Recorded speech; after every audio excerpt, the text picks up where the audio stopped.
I have hair now, bitches. Yeah, he does, and I fucking nailed this sitting down scene, you know? Half fucking depth perception going on right now. This bottle. Nearsighted, too. Sit down. Yeah, we have bottles of water because we're gonna fucking exhaust ourselves doing this fucking podcast. Yes, and we have food because nobody cooked, and I didn't want to pay for food, so. Yeah, and we're veterans. We eat MREs on the daily. Like, that's our breakfast, lunch, and dinner. Yeah. We also wear Under Armour hats. The trucker style with the mesh in the back and the green in the front. That's how we know, you know, we're military. Oh, also, we wear vests in public and camouflage pants. That's how you know we're prior military. Yeah, I don't have the fedora because my fedora has been battered and beaten up during travel. So one of these days, I'm going to have to come back with a brand new one. You like a big Dewmonic Abyss rebrand. I also need a new leather jacket because my old one got fucking ripped and shredded up. Looks fucking atrocious. I don't even have it anymore. We're going to do a jump cut. I have things for you. Interesting. Be right back. 'Cause I'm all alone. There's no one here beside me. Took your ass long enough. Step out of frame. Oh, hell yeah. Put this on. What is this? Pirate hat. You have a pirate hat? You have a tricorn? Yeah. It's yours now. Captain Abyss has returned.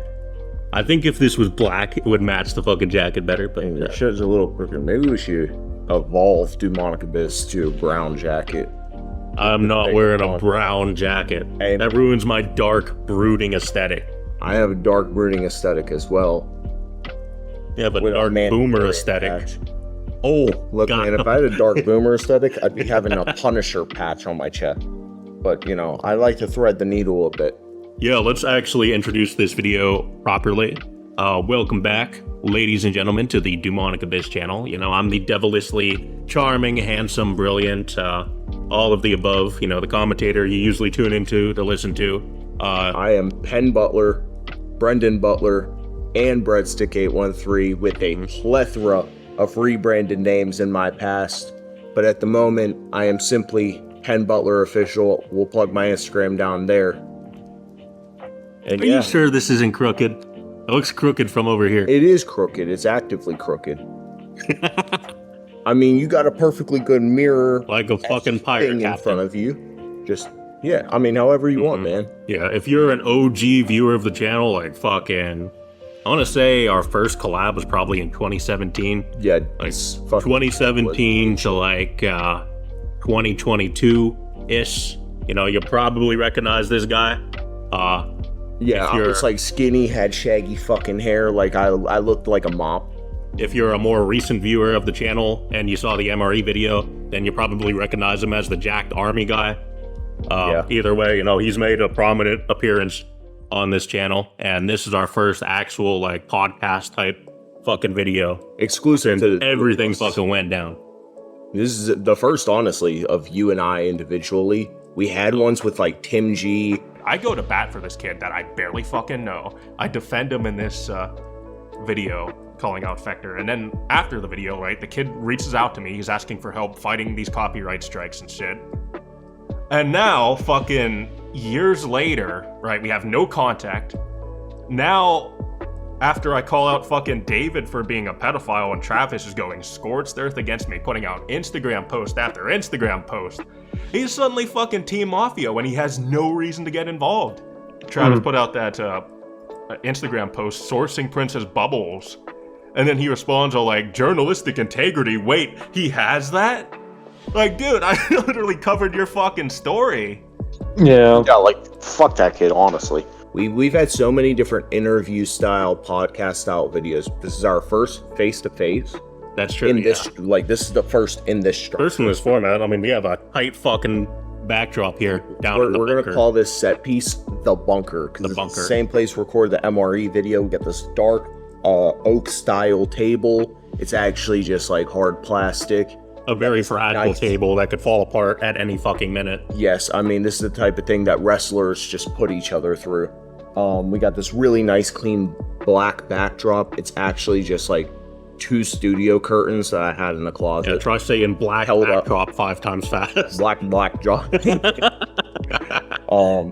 But yeah, we just got this big black thing pinned up behind us. Oh, son. Son. And then, of course, we have the very colorful microphone, because that just adds to the aesthetic of... There's actually a very rare occurrence of me drinking water on camera. You know, normally I'm drinking Mountain Dew, but I didn't think to buy a 2-liter to chug right in front of the fucking webcam. Your hands might actually be big enough to wrap around that. Yeah. I thought you were gonna make a joke about my hand starting to fucking twitch and shake from withdrawal. You get cerebral palsy. No, looking Mountain Dew withdrawal. It's a very serious addiction. Yeah, I get like that too. Actually, look at this shit. At some point in the history of this channel, I quit smoking. I quit drinking. I quit smoking weed. I even ditched soda. Like, I went like completely as clean as I humanly could get my body.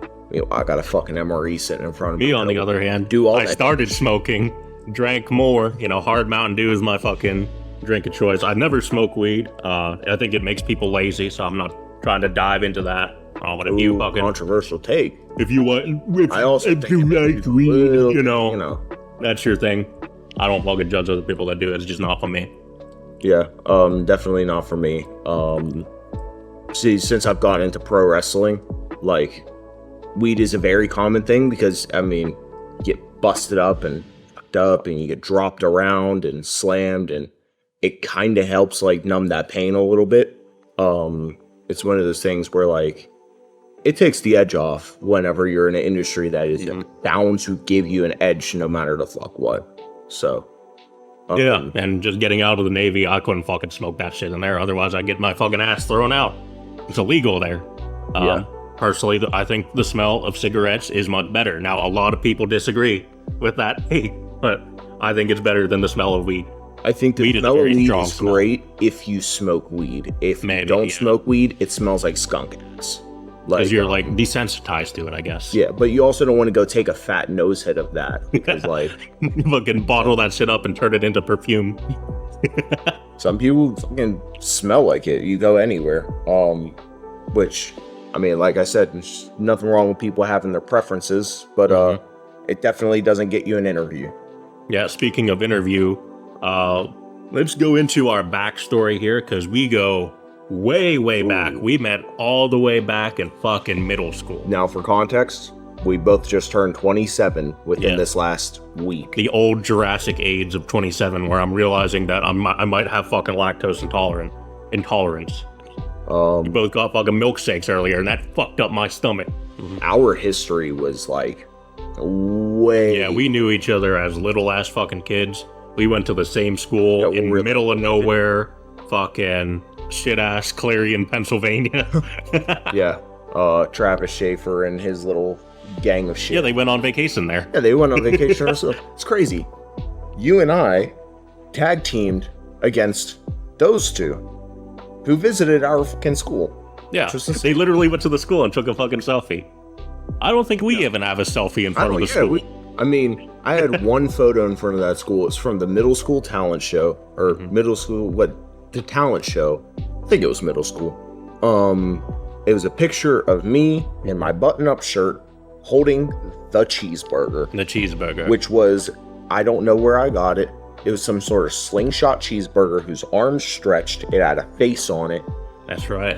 And I just tucked the arms under it, tied it so that they didn't unfurl, and I just held the cheeseburger as part of our skit. We did an OxyClean commercial for the talent show.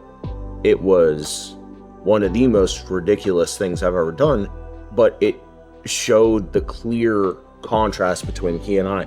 He brings the main character, like, but also supporting character at the same time. He could be the hero, he could be the antagonist. In that instance, he played as an antagonist, which was just an OxyClean salesman. Exactly. And I played as a guy who was just eating a cheeseburger and got ketchup on his shirt. So for a bit of context here, I think us as kids, we always had that fucking, like, entertainer gene in us. Oh, yeah. The premise of that OxyClean commercial, I was like this, bootleg fucking Walmart Billy Mays. You were just a normal guy minding his own business, eating a cheeseburger, and then that cheeseburger drips all over your shirt.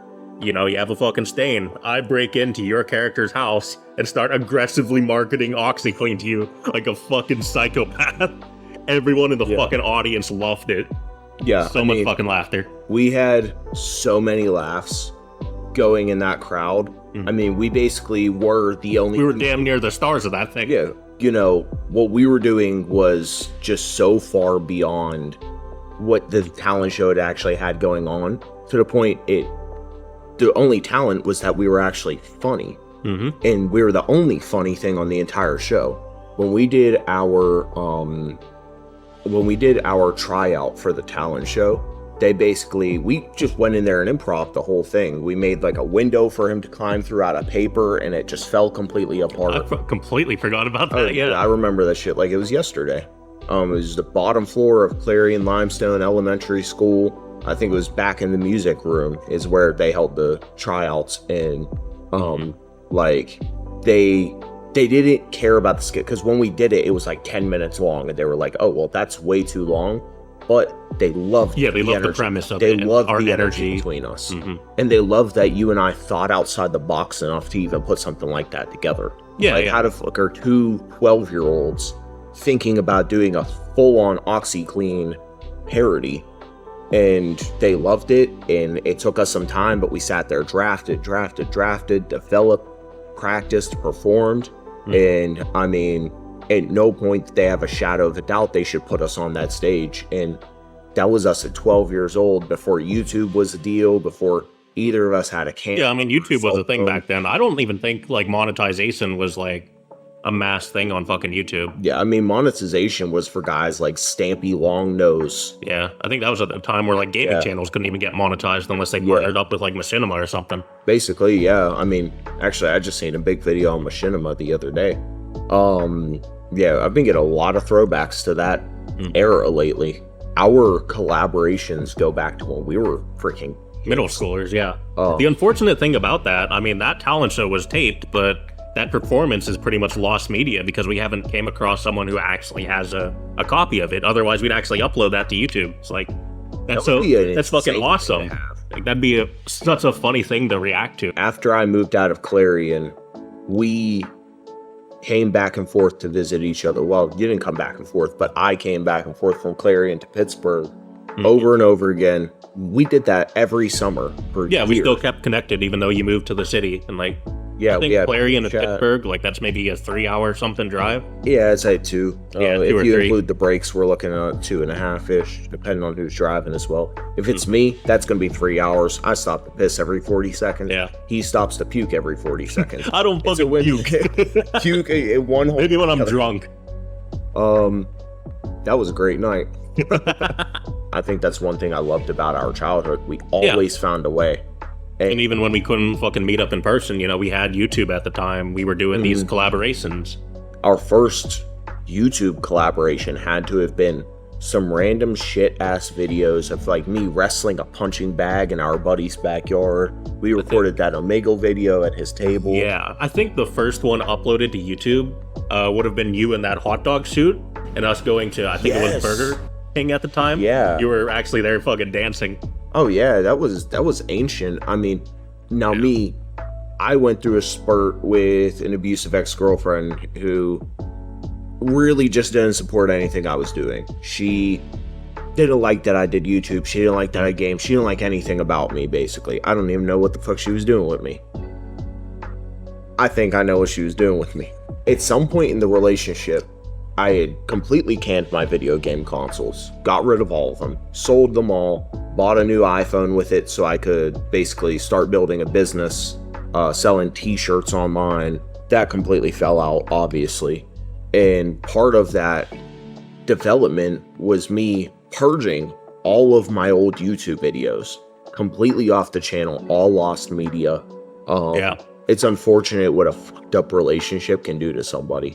At this point, we just turned 27. We have over 10 years of it's been over a fucking decade. Yeah, a decade of collaborations. Your channel has upwards of 600 videos on it. Yeah, Dewmonic has like 600 videos. Yeah, I think Breadstick had to have had like between 50 and 100. I started my Roblox channel in 2011. So like I've been fucking doing YouTube for like 15 fucking years at this point. Yeah, I mean, YouTube was definitely one of those things that the second I got into it, I fell in love with it. Yeah, that is really unfortunate about you taking down a bunch of your old videos, because, like, I'm a very nostalgic, sentimental person. I know, like, even at the time, even though we weren't, like, talking to each other, if I had, like, an inkling or a notion that you were going to start, like, deleting stuff, I would have archived everything fucking immediately. Yeah, and it's unfortunate. That was during the separation between us. So, I mean, the events leading up to the separation, that's unfortunate as well. My channel has so much of the events leading up to the separation. So yeah, there's like so much Mafia content there. There were like Omegle videos. There was a night that didn't make it. There was a night that didn't make it to YouTube. It was unfortunate. I was home from the military, on holiday block leave, and you were coming in from Germany from seeing. Yeah, so that would have been like 2019. Yeah, it was the tail end of 2019. It was. And if you happen to know who Leah is, I am so sorry. another archive character. Yeah. But you and I basically sat up all night drinking fucking moonshine. It was sour apple flavored. It tastes fucking amazing. Angry Orchard. Like that was the fucking. Yeah, we were drinking Angry Orchard, and we were drinking moonshine, but we were underage, so we didn't actually have any way to get this alcohol. It was basically just like. And that sucked for me because like I just came back from Germany where I could legally drink. Yeah. And then I'm back in America and I have to fucking stay sober. Dude, I was back from the military on holiday block leave, and I could not. I mean, I could drink, but nobody was allowed to know I was drinking, and getting a hold of alcohol was hard as hell to do. So, I mean, I couldn't go out and drink at the bar, or I went to a gentleman's club with my dad and stepdad, and they were able to get piss drunk, but I wasn't able to. I had to sit there and basically get hard sober, and I mean, getting hard sober with other men is not fun. So, I mean... Neither is getting hard with other men. Yeah, it's my favorite activity, just going outside and going to a club where I could just get hard with other men. Let's crack this boy open. What the fuck? You need to zoom in on that when you play it back. So, we got MREs here just for the occasion. So, if y'all fuckers got food, sit and eat with us. Oh, that's a strong scent. Really? Yeah, fucking scent. It smells like brownies. Maybe I'm just having a stroke. You got... Whoa. Whoa, I got a spoon. Oh my god. Is that Reese's? Or is that bootleg Reese's? Reese's. Oh yeah. Hell yeah. Bootleg. They don't bootleg MRE. Eat so much candy and sugar in the army. Yes. Part of the meal plan in the military is the sugar, candies, cake, all that. That's part of the meal plan because you need the carbs because you're out. And these godforsaken vegetable crackers. If you haven't seen the MRE video, like I took a big bite out of this to assert dominance, turned my fucking shit into a goddamn Sahara desert. Yeah. I did not take a bite out of it to assert dominance. So, I mean, our history is so fucking in-depth. It's unfortunate that our biggest project was also the project that completely divided us. Yeah. It was a growth thing. Like, obviously, the man upstairs, he's the one who hands out the lessons you learn. But, like, the way you gotta learn these lessons sometimes really... He isn't referring to literally upstairs, by the way. I know we're in the basement. But... Oh, yeah, no, there's hopefully not a man upstairs right now. The Rockafire documentary. So for some context, I want to say in either 2019 or 2020, maybe it was like the start of 2020, that was when Aaron Fector and I got into our big war. He referred to me as iPads, cockroach, fetus, you know, all that shit that went fucking viral. Like, I was a Rockafire sensation. I was an icon. And one thing we both discovered is that there is a massive pedophile problem in the Rockafire community. And who the fucking that a singing and dancing robot group just has a bunch of pervs in it. It's the unfortunate thing about a bunch of these online communities that have children. Like, it attracts predators, mentally stunted adults that tragically end up becoming predators. The first major collaboration I think we did was on Pete Foxx.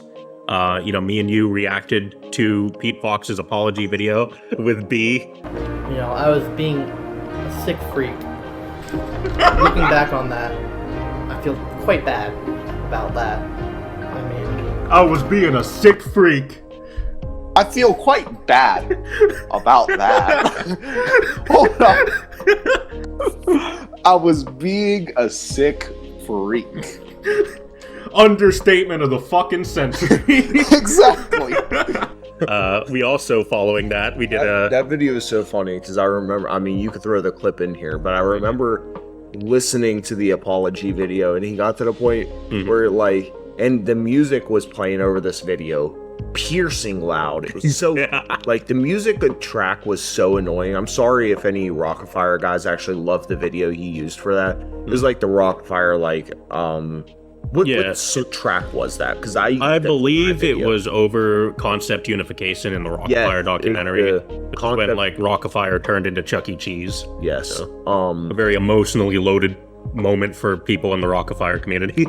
Yeah, so he used that emotional soundtrack for his apology. And I later copied that music for one of my videos. I believe it's the video where I exposed him as a callback.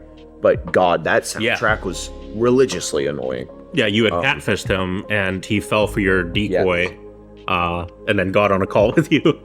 You put that music in the background. Yeah, I threatened to swat him. I think the clip you're talking about with the apology video, Peach says something along the lines of... I shouldn't talk to minors anymore. Well, unless... we can Oh, still be friends. And I just yelled, no! I actually made that as a short. It was just so fucking funny. So from here on out, I'm just gonna talk to people my own age. Unless, we can be friends, but... No! Oh no! No! No! No! Pete, no! No! What the fuck? That is okay. That's like climbing up a cliff, a very short cliff. But he climbs up a very short cliff, gets to the top, looks up, sees a bigger cliff ahead of him, and so he just takes a big step backwards and falls back down. I'm not going to talk to children anymore, unless... maybe we can still be friends. No! Friends with benefits, more like. Yeah, is that the type of friendship you're trying to get, my guy? But yeah, we collaborated on that. What is this? Ass. Yeah. Oh, cheese spread. Yeah, it smells like ass. I thought it was like another sponge cake or something. No, don't get anything. I got nut raisin mix, which is now your nut raisin mix. And then after the apology, we reacted to Pete's cover of Money Machine.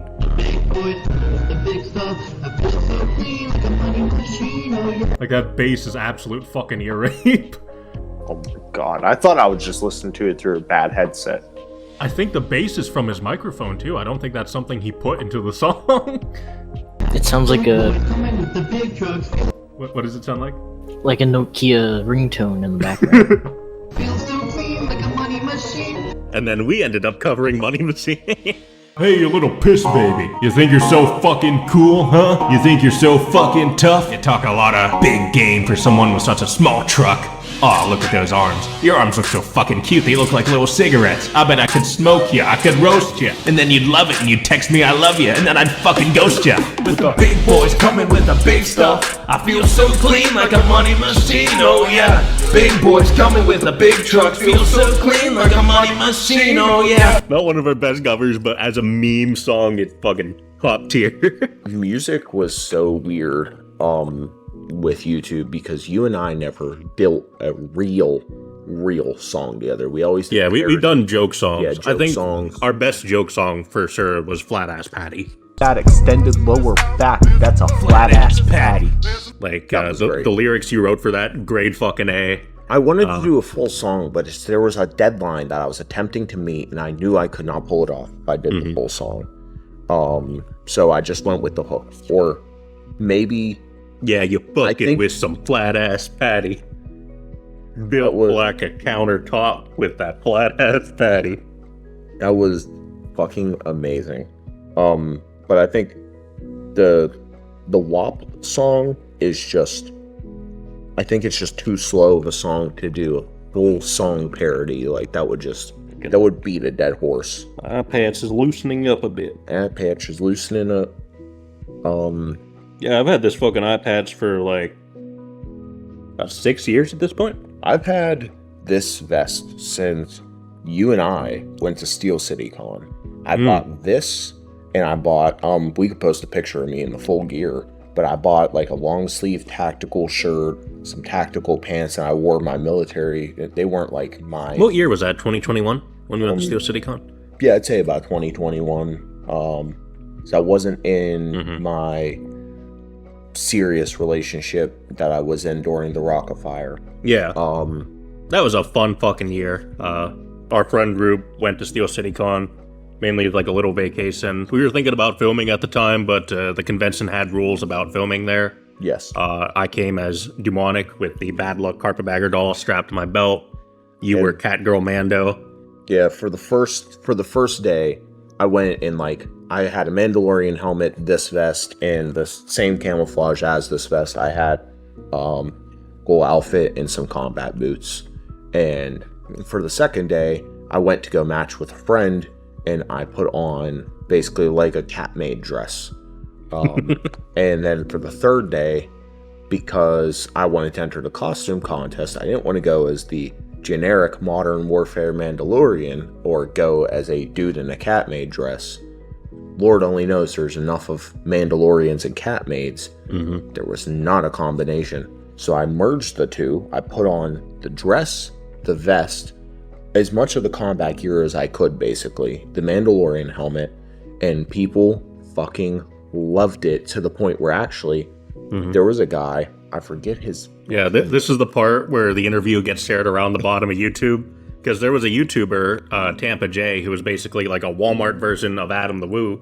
He went to the same exact convention we were at while we were there, by some fucking miracle, or, you know, perchance, like, we never came across him, never saw him, had no idea he was there until he put out his video. And I left a comment asking, like, why, you know, he took this footage, because the convention has rules about filming there. And he responded by blocking and deleting my comment. And I had no idea at the time, but he put out a Facebook rant calling me a troll, claiming that we were never there at the convention, that we made up this fucking lie, this elaborate fucking troll lie that the convention banned filming. A single comment. Like, it was a single comment. Like, you didn't fucking kill his grandmother. Yeah, no, I was actually pretty polite in that comment. I was asking, like, how he got footage. Yeah. Well, whenever I showed up as the Catgirl Mando, there was another guy I met at the convention who liked my idea so much that he went to the next convention in the same concept, but Master Chief from Halo. Oh, that's fucking cool. I had no idea about that. Called it the Maidster Chief. And I don't think he won the contest, but years later, now this all happened in 2021, literally this year, or maybe last year, one of the two, I was at a event at the sports bar local to here in Pittsburgh, and a guy was talking about his buddy who went to one of these events as the Maidster Chief. And I was like, oh, I know who that is. And I dropped the dude's name. And he's like, how in the fuck do you know who that is? And I pulled up the photo and said I inspired him the summer prior. And he didn't believe me until I showed him the photo. And I was like, yeah, I know exactly who that guy is. I had inspired him the year prior. He literally did his outfit because I did mine. So I'm a bit of a trendsetter out here. Yeah, like the audacity of him to claim we never went to that Steel City Con when you were like a borderline fucking star there with your Cat and Girl Mando I think performance. the bet was like 30 photos or something like that. I feel like there was a stipulation involving 30 photos. Like people taking photos with you? Yeah, I had to take 30 photos or something. Yeah, I imagine like a lot of people were taking photos. This was years back, so I don't have like vivid memory of everything that fucking happened. But we were definitely there. Like that is the most absurd fucking allegation. Because we live in Pennsylvania. Like that's not a fucking insane drive for us to do. And it's not like fucking Steel City Con is the most like top tier, state of the art like facility for conventions. Like no, dude. Yeah, you need special invitation to fucking arrive there. Like you know what your special invitation is? Can you survive traffic? Yeah, he was in our turf because that guy flew all the way from fucking Florida. Yeah, his name's Tampa Jay. Yeah. Yeah, I mean Tampa's in his fucking name. Like, I mean I can't say nothing because now I'm Penn Butler and Pennsylvania's in my fucking name. But yeah. And I'm Pennsylvania Abyss. Pennsylvania. No, Pennsylvania is the abyss. I mean, our history has so many little deep cuts that you and I really never put on camera. And it fucks me up that we didn't for a lot of these. Because if we were allowed to film at Steel City Con, there would have absolutely been a vlog. Like, there was so much fun, cool shit we did. We had one artist who's, like, very fucking talented. They drew us as fucking anime girls. Yes, that was very... The dude is a very talented artist. Yeah. And I mean, he was very reasonable when we requested, like, he got his photo, and I said, I really like his photo. You just wanted massive fucking breath. Because I'm athletic build, I wanted a photo of me in the Catgirl outfit, but I wanted a really big chest. I didn't want it to be, like, perverted, but I just wanted to have a very big chest. Yeah, that's the explanation we'll go with. Yes. That's the way we'll call it. We also bought like a bunch of Doki Doki Literature Club merch there, which we did show off on camera. Yeah, we did our video reacting to Peacemaker's Tickles ASMR. I'm gonna get you. Now come on and let me tickle those feet. Go, leave now. Yes. Danny/Candy. Yeah, Danny/Candy. We won't touch base on that. But yeah, I mean, Doki Doki Literature Club, that game blew my mind the first I ever heard of these fucking Walmart combos. Oh, dude, those are so fucking good. I really enjoyed, for some reason, the game Doki Doki Literature Club because I thought it was some innocent game that everybody kept telling me to play. And everybody's like, dude, you need to play that game. I'm like, why do I need to play this fucking anime girl game? So one day I sit down and I actually play it after I see the hat for it at Spencer's. It's like an adult store. Was it the Monica hat? Or was it just the logo? The Doki Doki logo. Right, I remember that. After I seen that hat, I was like, you know what? I'm going to go home and check this game out. So I go home, check the game out. I get to the spoiler alert if you have not fucking seen this game yet. Yeah. You're like 10 years late. Yeah, it has been 10 years. Yeah, that game's been around a minute. At the point where Sayori unalives herself, that's the point in the game where just it completely caught me blind.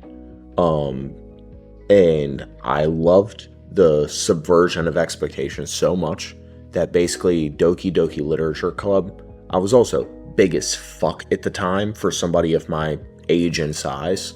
So, I mean... Yeah, like there's a comedic contrast there. Like you're fucking, this massive, like, prior military dude walking around. We're both wearing full-on fucking DDLC merch. Yeah, I'm wearing freaking DDLC t-shirts, freaking DDLC hats. Yeah, and you have the build to actually pull it off, because if it's like some fat fucking neckbeard walking around wearing that, like, people are going to think that guy's a fucking creep. Yeah. Like he's on a registry or something. And people see that, and, like, I mean... Nobody understood what the fuck I was even wearing. But, like, when you see me walking around in a fucking anime girl t-shirt, kind of tells you about what you need to know.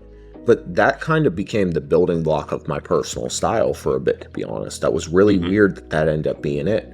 It was usually jeans, Project Rock shoes, a Doki Doki t-shirt, and a freaking Doki Doki hat, which was like the trucker hats. Yeah, you went all the way fucking in. Like, you fully immersed yourself in DDLC. Yes. Even your channel logo was a parody of the DDLC logo. Yeah, I didn't want to focus too much on the cutesy little shit.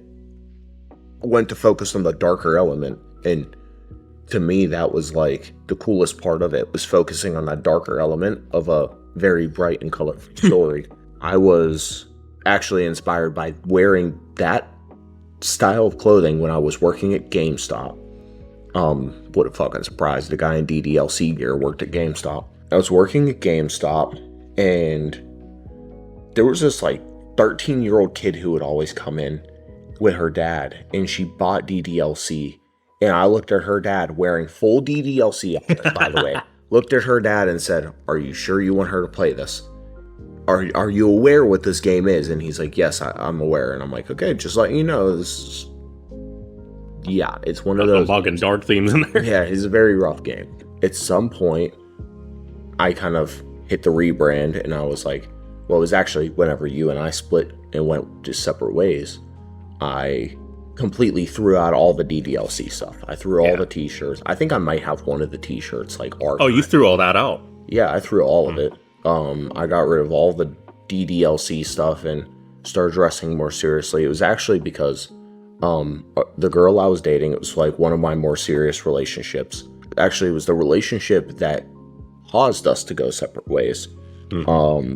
She made a remark that I dress like a teenager, and that shit hurt.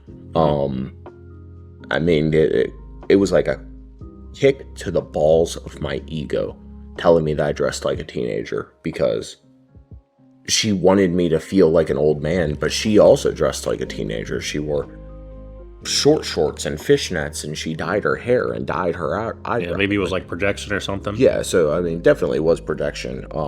Hurt my ego so bad. I threw all that stuff out, unfortunately. I think you got to tell me before you start mass throwing stuff out, because like even if you're trying to get rid of it, I'll be like, really fucking take it. Like I'm that fucking sentimental, you know. Fucking start up a museum one day and fucking display that on the walls, you know. Yeah, and I mean, I feel like I need to start archiving and saving a lot more of history, because I respect history. Yeah, it's fun to look back on that stuff, you know, I even though you've grown respect past history, it. But I feel like the women I attract are definitely not, they're definitely not respectful of history. They treat history as if it's something that needs to be moved on from, not something that needs to be preserved and honored. And that hurts somebody like me or somebody like you, who we have a deep respect for history. We have a deep respect for those old videos. There was a guy, Dreadhead Oreo, who's a coworker of mine at Wendy's, who reacted to the video of me wrestling a punching bag. Now, that video means nothing, but that video is history, and it shows an evolution in things. Oh, so there might, if that video is still up, then, you know, there's a copy of that. Yeah, definitely.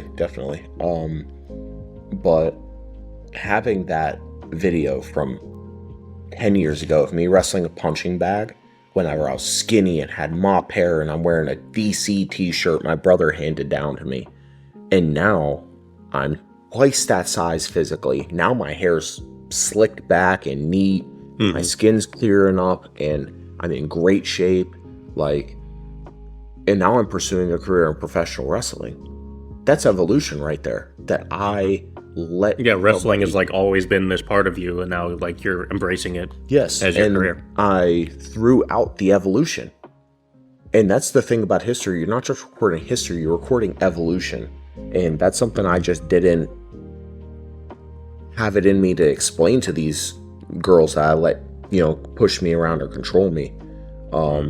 I could make a podcast on relationships alone, and what they can do to somebody, because, I mean, throwing out costume wear of a character you played for the internet. Now, I only had 350 subscribers, but I mean, 350 people is a lot of people when you're just some little white dude on the internet.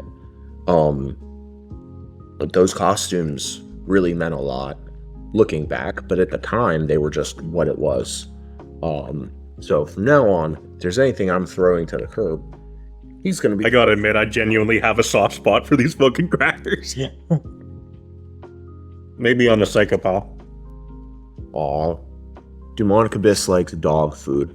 Hell, even now, I'm wearing a long sleeve t-shirt and a freaking Under Armour trucker hat. I'm just wearing the same shit, just more seriously. I'm still wearing Project Rock shoes and jeans. I mean, right now I'm wearing camo pants because I'm not gonna lie, they're actually kind of fire. Yeah, even how I look right now, like I'm actually growing out my fucking beard. I have this fucking tricorn on right now. Yeah, but like, I think the tricorn goes hard. The leather jacket, the gray shirt, eye patch, like that's a part of my fucking standard style. It's the same shit. My hair is a lot shorter, which some people were upset to see the main cut, but I kind of like my hair being at around this length. I don't want it to be fucking shoulder length anymore. I think the shoulder length cut would. It was my work rock star hair. If you're a different character, maybe. Yeah. I think you're going from your rock star character to my gritty pirate, veteran. Yeah, your pirate, gritty veteran pirate character. Yeah. I'm going from like I don't know. There was a point where I was super silly, and then I got super serious, and now I'm just learning me again. The MGK song says it best, where he says, "I'm still young, wasted my youth. I'll grow up next summer," and like I'm starting to live that. I'm starting to wear t-shirts with designs on it again. Yeah, like your style with YouTube, I've noticed, like you're the kind of person that wants to like motivate people and uplift people. Even when you had fucking Pete Foxx on that call, like you were trying to motivate this fucker to actually change his life. Not put himself in prison. Yeah. I mean, trust me, I want to see the fucking kid go to prison. But like, when you have a chance to turn your shit around, and realistically, I couldn't put the fucking kid in prison even if I, like, put my nose to it and tried. There was no putting that kid in prison for me. So the most thing I could do is try to make him as safe and tame as fucking possible while he is free out on the streets. Yeah, and especially like when you're that young, because like he committed a lot of his offenses when he was 18, you know, like, which isn't the excuse for what he did, but like, that's still an age where you make a lot of fucking dumb decisions and you still have plenty of time in your life to get your shit on track. I love the part of that video where I tell him, there are a lot of people out here who would love to chain you to a pole and beat you up. Yeah, there have been so many group chats made around him where, like, people are saying they want to do that exact same thing. Like, it gets very fucking gory in those fucking group chats. The moment I told him that I had his address and if he dropped this call, I would send the SWAT to his house, he believed me because he had made that much noise that his address was public information. Right. And when somebody would ask me, hey, do you want his address? I honestly said no. I rejected the offer to have his address because... And you got to keep in mind, there was so much heat around Pete at the time. Like, the video I made, the first ever one I made exposing him, that has over 10,000 fucking views. Imagine something would have really happened to him. Like, absolutely. That would have fell right back. Has gathered like this massive fucking hate audience, and that's genuinely mind-blowing how someone as like unknown and underground as him can get thousands of people fucking invested in like seeing his downfall. Yes, he was like EDP Jr. Honestly. Now the thing about Pete Foxx was like nobody could get an audience with the guy. Everybody would just fuck with him, fuck with him, fuck with him. Catfish him. Yeah, everybody catfishes the fucking guy. He's stupid. Yeah, and like, if I tried to get an audience with him, like, I already made a video on him. He'd be fucking scared shitless of interacting with me. Yeah. So, I mean, and this is a point that the Rockafire Mafia had made. They had made the remark that I catfished Pete Foxx. Everybody's catfished Pete Foxx. But not everybody got him sitting down, staying still, answering my fucking questions. And that's something nobody else can do. That was something that was like mine and mine only. That was a thing for me to give to the world. I think it took a while for everybody to realize, but the work that you and I put in, and I think the scaring that I did, I believe that may have been the last big boom of Pete Foxx. I believe so as well. I mean, there were like a few little occasions where like he was fucking caught, but like those were people going out of their way to like catfish him. I haven't seen like a big case where like someone wasn't trolling him and they fucking like was preying on them or trying to fucking sexually harass them. The fuck? Oh, that's a house. A house. Okay, I was worried that was my laptop. Like, oh shit, it's about to blow. Gonna have fallout down in this fucking basement. But I think the Rockafire scene as a whole was just a mess. Yeah. I mean, Leah was who dragged you into it. Yeah. In a way. I'd say Leah and was- Carpetbagger. yes. Those were like two influences to get involved in the Carpetbagger. Rockafire community. Carpetbagger had something to do with that. Yeah, well, the reason I even found out about Aaron in the first place was because on April Fools of 2019, Carpetbagger and Aaron went into this deal where Aaron was selling these, like, Budsy Carpetbagger dolls. I was like, I want to fucking buy one because, like, they look so fucking goofy, but Aaron was actually sticking up for Carpetbagger. Like, he was a very loyal friend to him at the time. He was refusing to do any form of business with anyone that's criticized Carpetbagger, trolled him, etc.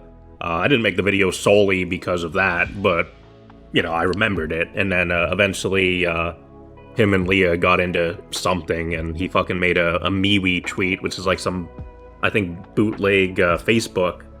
And that post was like attacking Leah. So I was like, all right, I'm gonna fucking stick up for my fucking girlfriend at the time. And I made that fucking long expose, the sinister side of Aaron Fector. And I fucking took off from there. Actually, after I catfished Pete Foxx, after my video dropped, I got completely kicked out of everything involving Rockafire in every way whatsoever. And I mean, I sent Aaron Fector a message saying, you know, like, there's no heat, there's no beef. Like, obviously, I just freaking catfished a pedo publicly. And very clearly, like, we were probably, like, we're going to take a lot of credit for this. I know we didn't inspire the movement, but we were the first round of people catfishing pedophiles on the internet. Yeah, like, you obviously didn't inspire fucking Gideon and Alex Rosen and all these big fucking channels, but, like, we did it before they started fucking blowing up. And, I mean, now that scene is so brutal because if you go on Instagram, there are Instagram accounts dedicated to catfishing and inviting predators to location. Now, there are some who do it in a way where, like, the police get involved and they do the business, like Chris Hansen style. And then there are guys that, like, invite them to the locations, fucking deck them in the face and run away, and police don't get any of that fucking evidence. Yeah, and as a matter of fact, the police have to let the other guy go. So they're like, you just brought him here, whooped his ass, and then there's the legalities around catfishing and entrapment and stuff like that. And, I mean, it's a rough industry. And if you watch the EDP documentary, like, there's an example of that where predator catchers have completely botched their stings of EDP, and that's the sole reason why he hasn't been fucking put behind bars for all the fucking times he's been caught doing this shit. I remember back to my Pete Foxx video where I did say, like, people would love to chain you to a pole and whoop your ass. And it's a real thing. Like, people are actually doing that out here now. People are... I will say, like, the unfortunate thing about, like, pedophile hunting being this prominent thing on YouTube is that it's got, like, a big chunk of people online, like, fucking obsessed with pedophilia. Like, it's all they fucking talk about in commentary, drama. Like, there's a weird fucking addiction to it because it's such an easy way to get views, such an easy way to rile people up and get them to support the channel because, like, if it's you versus a pedophile, obviously people aren't going to side with the pedophile. And it also gets to a point where people on Discord are just looking for the next pedophile. Like, you'll see a fucking 19-year-old and a 16-year-old fucking dating. Nothing fucking weird happening there aside from, like, some person technically being a minor, and then they make it their mission to ruin that fucking 19-year-old's life. Yep, over a freaking very strange... Yeah, like, which, I mean, it's more of a domestic situation involving family than, you know, a freaking federal crime, like... Yeah, and it's gotten people online acting like they're fucking police officers or, like, judges, like, the people that fucking deem, you know, like, what person is a fucking pedophile, you know, and then there are fucking major cases, like, we fucking exposed in the Mafia that fucking get swept up with these very trivial things, and then it fucking, you know, hurt what we're doing because, like, we're trying to expose people that have actually, you know, victimized someone fucking... We got really lucky with the Mafia, in a way, because the thing with the Mafia is they had a platform. We couldn't put the Mafia in jail. Fuck it. That's fucked up. Reality is fucked up. We couldn't get them in jail. Yeah. But they had a platform. They had a tower. We could take bricks right out the base.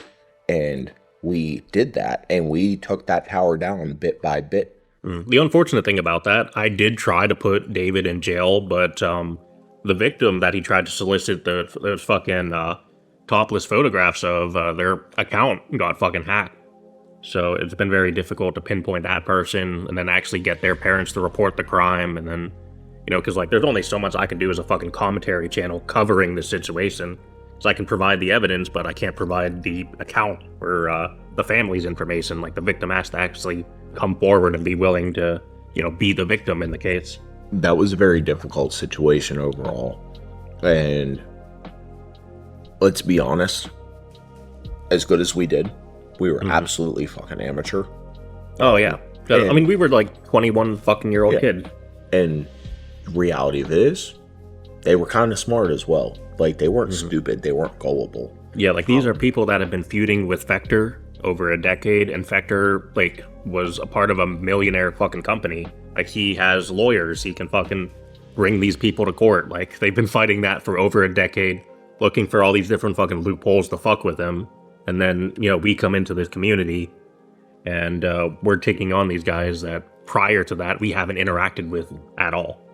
Yeah, I do believe that was around the same season. I think it was starting around 2019 is when your dramas actually started becoming substantial. Going before 2019, it was usually just standard commentary. But naturally, commentary and journalism invites conflict. Yeah. And when you're dealing with people and individuals, characters, as opposed to companies, you're not going company to company. You're not just a journalist reviewing a big company. You're now an individual reviewing an individual. Directly involved in the conflict. Yes, it puts a dog in the fight. And I believe before I went to the military, you were having a shtick with loose Cont. Yeah. And this is like the first time you went to the military, I believe. Yes, this was my first enlistment. You were having a feud with loose Cont. Yeah. And I was jumping in and getting involved in that. And then we began developing the headaches with Molly May. And then that's when TimG disses began. And I mean, we always had our fun between, for sure. But those big battles weren't big battles until we had the documentary. That was the first big battle. I'd agree with that because, like, when we went up against the Mafia, they responded in a way very different from other people I've covered on Dewmonic, like Fector and Cavity Sam. Like, they might make a public fucking statement, but it usually doesn't fucking descend into, like, this full-on fucking year-long fucking war. Like, between us and the Mafia, like, it went beyond the documentary and them responding on Instagram. Like, our fucking servers were at war. The fans got involved. Fans were getting fucking doxxed. We were getting raided.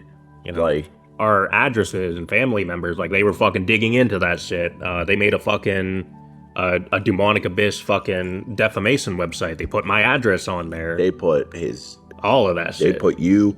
They put some of our community members, moderators at the Discord team, anybody who had opened their mouths or hit a like button in this entire process, they called an accomplice and they threw them right on the website.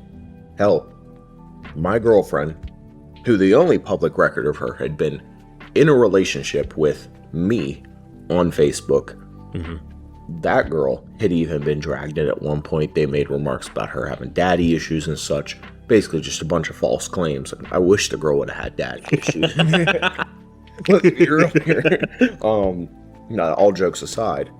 Yeah, I think the only appearance YouTube-wise she made was when we interviewed, or I wouldn't say interview, but we did a live stream with Danny at the time. Yeah. And Danny made this joke, I think it was something like... wash the dishes. Yeah, Prince just came out with a new album. It's called Do Your Disses, and you were joking about using that line on her, and she was listening to the stream. On the subject of charisma, Danny, I want you to tell us your best joke. off the top of your head. Yeah, because You gotta be able to make a woman laugh. Get laid. You gotta be able to make them laugh, so you gotta just tell them something funny. Yeah, laughing with you, not necessarily at you. Hey, honey, Prince released a new album. It's called Do Your Dishes.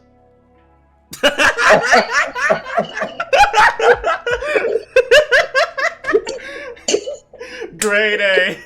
Hold the fuck up, yeah. Okay, look, my woman just stepped out to go to the fucking soda machine. But I swear to fucking God, when she comes back through that door, I'm hitting her like that.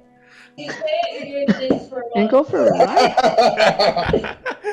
She walked in the door and she was listening to the live stream down the hall. And she came in, points at me and says, "If you say it, you're doing dishes for a month." Imagine this is my computer. She was right on the other side of it. And as second I heard that, she looked over because she heard it as well. And she's like, "Yeah, you wanna?" And I'm like, "You know what? Sure." And I got up and tried it. And she was really funny. Well, she was like, She said if you say it, you're doing dishes for a week. She's like, "Oh, I think she said like a year. Like it was some ridiculous Something like that, yeah. I sat my ass right back down. I mean, that was a funny stream. We might low-key be going to hell for that one, but the premise of the stream was us trying to motivate Danny to be able to get a girlfriend. And, you know, actually, since then, he has gotten a girlfriend. They broke up, but he got a girlfriend. Well, did you know that he was having sex with AI robots this whole time you guys were talking? What? Did you know that part? Yeah, he admitted to, like, making these AI chatbots and, like, doing all these weird sexual, like, role plays with them. Now, he's a girl, so Yeah. we don't have that problem. Actually, no, he still likes girls. Well, I'd say she still likes girls. Danny / Candy, they're probably more pansexual, like, guys, girls, or transgenders. Like, everything under the fucking umbrella. Dishes. Cringe, Michael Jackson. That era of YouTube was so fun because if I was ever bored or going through something, all I gotta do is sit down and open up Discord and there was something wicked going. That was the magical thing about our community. Like, even though we aren't massive fucking channels, we had this big fucking ecosystem around us. All these fucking interesting characters. Like, we can manufacture our own content rather than, like, covering fucking Jake Paul over and over again. Definitely, and we always found a way to keep it interesting. The website was devastating in a way, and their goal, I don't even think they knew what they were doing with it. I did claim the domain for that, so DewmonicAbyss.com is completely fucking safe and normal to go to. Highly recommend you check it out and see all my fucking videos and shit on there. I agree. I've never actually looked at the new website. I would say they intended to defame us with the website, but nobody believed anything they did to really defame us, and nobody was going online and typing in DewmonicAbyss.com. Nobody was doing that. So the website didn't do what they wanted it to do, but the website honestly did work because it separated you and I were the two biggest players in everything going on. Well, and they did it by putting my family in the mix. They put my girlfriend on the website, and I mean, here's some behind the curtain for you. Kidding. Some behind the curtain for you. I was about to have a kid. I was working my ass off because I was about to have a kid. So, unfortunately, Nebraska never made it. That's really unfortunate. Yeah. And that cost me a military career. But knowing that she was with a kid kind of made me have to pull the trigger in some way or another. Yeah, because you were at the point where you were trying to distance yourself from everything fucking YouTube related. I mean, the character you were playing was a lot different than the life you were trying to build. Like, that character back then, you were the kind of person who could fucking pull up a photo of your dick and just send it to Travis Schaffer. Like, you were a wild card. Like, that was the breadstick persona. Yes. And my dick making it on the website. Also, by the way, that sensor is true to form. That is the correct size. Actually, I often make the joke that there's going to be a day because the Mafia, let's get the context down. The Mafia had shown up to Clarion, harassed him, tried to go to his house, they couldn't find it, showed up at the school, made a little fake crap for him. Yeah, they essentially did like an Instagram tour of my life. They took selfies while they were dressed up as the Carpetbagger with Carpetbagger dolls, you know, which is a funny gag, I'll admit, but like the doxing tour, that's fucking crazy. But like, they essentially went on a doxing tour of my life. They went to the school we went to, took a selfie in front of it. They went to my old radio job, took a selfie in front of it. They were looking for my apartment buildings. Attempting to find they were looking for my apartment building, but they went to random apartment buildings in Clarion, hoping they'd find mine, which they actually didn't. They were trying to look for the gas station I was working at the time. I misled them when they thought they had found his job. I misled them and told them that it was a different gas station on a completely different part of town. And they believed me. I was talking out my ass. They showed up there, and I invited them to Pittsburgh. I was like, come down to Pittsburgh. We'll get boxing gloves. I'll fight you. Like, fair. Because I'm just froggy as shit for no reason. I'm trying to get them to come to Pittsburgh for Travis to box with me. And he makes a remark about how my girlfriend wears the pants in the house. And I didn't like that remark because, let's be honest here, she actually did wear the pants. She did wear the pants. She was a dick.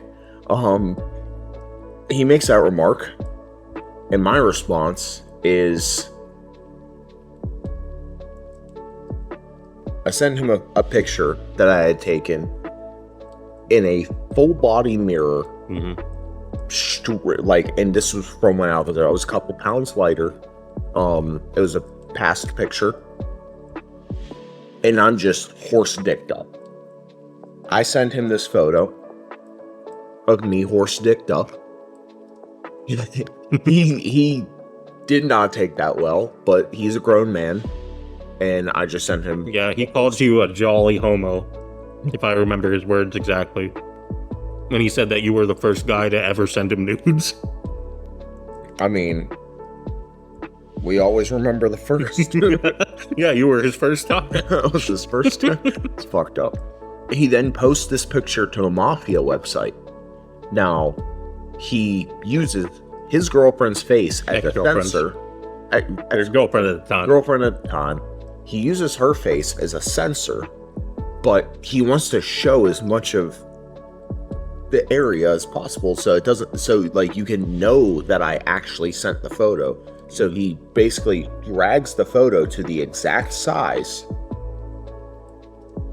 and like snips around it, so it's just a picture of his girlfriend's face as a censor, completely true to form of my actual horse. So I always make the remark that one day I'm gonna go to the WWE and Triple H is gonna get an email, picture of my shit, the original photo, not censored. I gotta wonder if they even still have that archive, or if they've just wiped everything. Travis, if you have that, can you send that to me? I need that photo. My last girlfriend made me delete all my private folder, so I had to start from zero, and that was a really good picture. My main problem with the website at the time, I got that most of it was like defamation. Apparently their justification was that like they were parodying my channel, like trying to make it as fucking dramatic as possible. It wasn't the fucking case. Like, it was clear-cut fucking slander, like calling me a Nazi and a racist and all this fucking extreme shit, doxing me on the website. I didn't get anything good. I just got my dick pic. I'm worried that one day the WWE is going to receive a photo of my dick, and my problem, I'm going to get pulled into creative's office, and they're going to be like, "Hey, man, you know, we just checked our email, and we got this. Mind telling us what that is?" The problem I had with it, I'm going to have an answer that they're not going to like. It's going to be, "Ah, that's my dick. What do you think?" Or it's going to be, they Photoshop that shit. If y'all send that shit to creative, do not Photoshop that shit. Fucking assholes. You want to keep it true to form? Keep it true to form, yeah. Let them know what I'm working with. My problem with the website at the time was that if you Google search Dewmonic Abyss, that'd be the top fucking result. So me growing my channel, I was covering multiple like different fucking, I guess you could say, dangerous communities at the time. Like I was covering Dice Org, which was like this Discord cult, where fucking like zoophilia and self-harm and all this other shit was taking place. I do remember that. I cover them, you know, they Google Dewmonic Abyss. Now all those fucking people, they have access to my docs and all these fucking slander articles about me where they can fucking, you know, say I'm a fucking zoophile because fucking Travis made an article saying I was one because I made a video exposing this fucking zoophilia subreddit community. So he's like, oh, that's fucking projection from Dewmonic Abyss. Like, just completely fucking absurd, over the top. You know, what's a normal person looking at wouldn't fucking take that seriously, but an enemy, absolutely, they could take that and fucking, you know, justify that as ammunition. So it was very annoying for me as Dewmonic to grow the fucking channel with all of that fucking, like, hanging over me. Mexican-style chicken stew? Yeah. Fuck this. I'm very, like, sporadic with his MRE, because, like, before, like I said, my stomach was literally a fucking ticking time bomb after that milkshake. Like, I'm getting fucking old. I don't know. I'm a 27-year-old dinosaur. Apparently, my body doesn't want to fucking consume milk anymore. Apparently, there's a biological reason for that, you know? Like, apparently, mammals aren't supposed to drink milk after they stop being fucking babies. Who knew? But humans are a rare fucking exception. I really like cereal. I like cereal. It's going in the beginning. Overall, your direction with YouTube was leaning in where mine was leaning out. Nothing. Yeah. That's 90% of the issue we had was like you were leaning into the problem. I was leaning away from the problem. I was running for the problem because the problem showed up a year and a half after we dealt with it. So for context behind that, you know, once I got involved in the Rockafire community and after we had, you know, done our collaboration on Pete Foxx, we went down from like Pete Foxx, the fucking Cavity Sam and her boyfriend.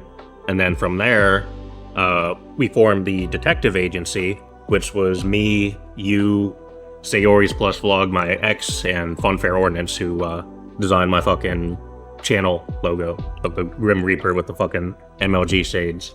The four of us put together Rockafire Godfather, which was a documentary exposing David for soliciting nudes off a minor, 14 years old at the time.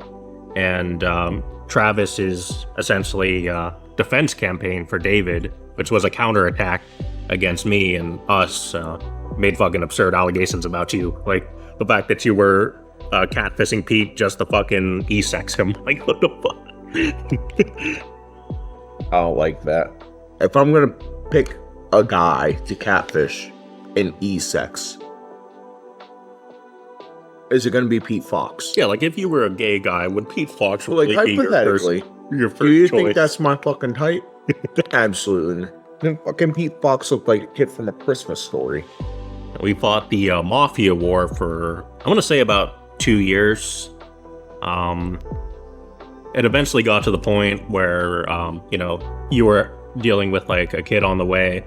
You were trying to get out of the YouTube scene and go back into the military. So at the time, like, you reached out to Travis, you know, made your arrangement with him to get removed off the website. You know, we parted ways at the time. I wanted to still keep fighting the war against the Mafia because I felt like that was something I had to do. You know, I was like the only commentator in the Rockafire community at the time.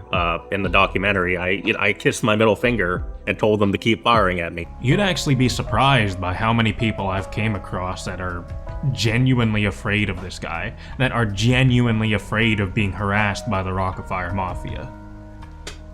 But you want to know something? I'm not.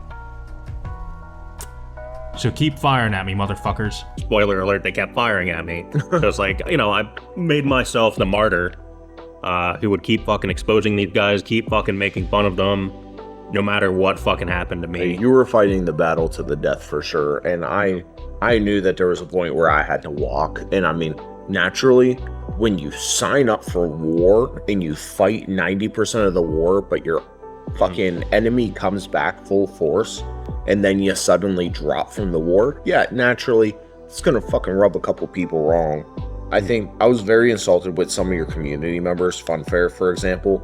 They made the remark, which I mean, Funfair is clearly, you know, not around at the moment, so that explains everything. You know, hearing remarks from Funfair in your comments that like, well, Brendan or Breadstick abandoned us, and like, Breadstick didn't abandon anybody. Breadstick wasn't trying to abandon his fucking kid. Breadstick was about to give birth. Yeah. Which, like, in defense of Funfair, me and the rest of the community at the time, we didn't know, like, to the extent of why you were trying to separate. Like, you gave me, you know, you told me you were going back into the military and things like that. I was discussing. I didn't know about, like, you know, you potentially being a father at the time. That was a very tight kept secret for sure. Yeah. Actually, one of the days of the pregnancy, myself, you, and our childhood friends all got together for a graduation party, and she was there for said graduation party, and she was pregnant as hell, and nobody knew. Yeah. It was very tough to keep secret. But I think going back to the military was, I mean, that was an experience. Especially for the second time. But I lost the kid right before going back, and then I broke up with said girlfriend right before I went back. So I basically completely given up my whole life to go back to the military. And it was such an interesting experience because now I don't have somebody back home, but now I'm mourning a child. But also the military is not very stressful when you do it the second time. Basic training is stressful, but it's meant to break in new recruits. Yeah, you've already went through that same thing. Already been broken. You know how they're gonna fucking act towards you. And the second that they know that I've been there before, they look right past me because they're like, oh, well, we don't need to break. You've already been broken in. Yeah, we don't need to break this guy in. This dude's here as a formality. From my point of view at the time, like, I understood that Dewmonic was getting to a point where I was a very volatile person to associate with, because, like, even if you're a fan or a collaborator, you're gonna get doxxed on that fucking website.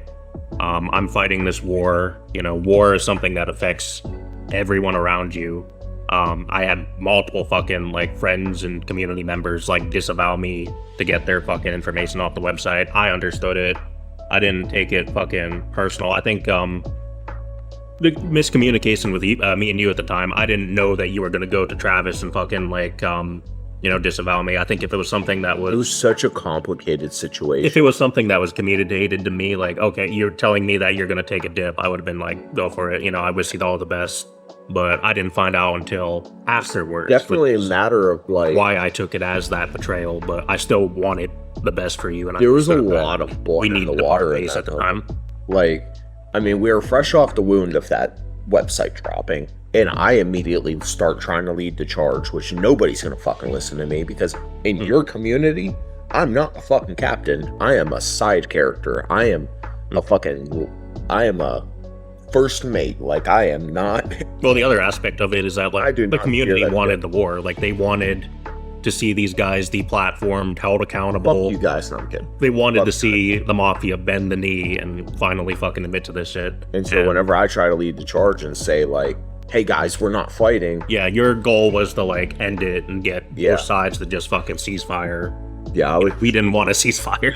Yeah, which, I mean, had I not had a kid on the way, I would have fucking destroyed these guys.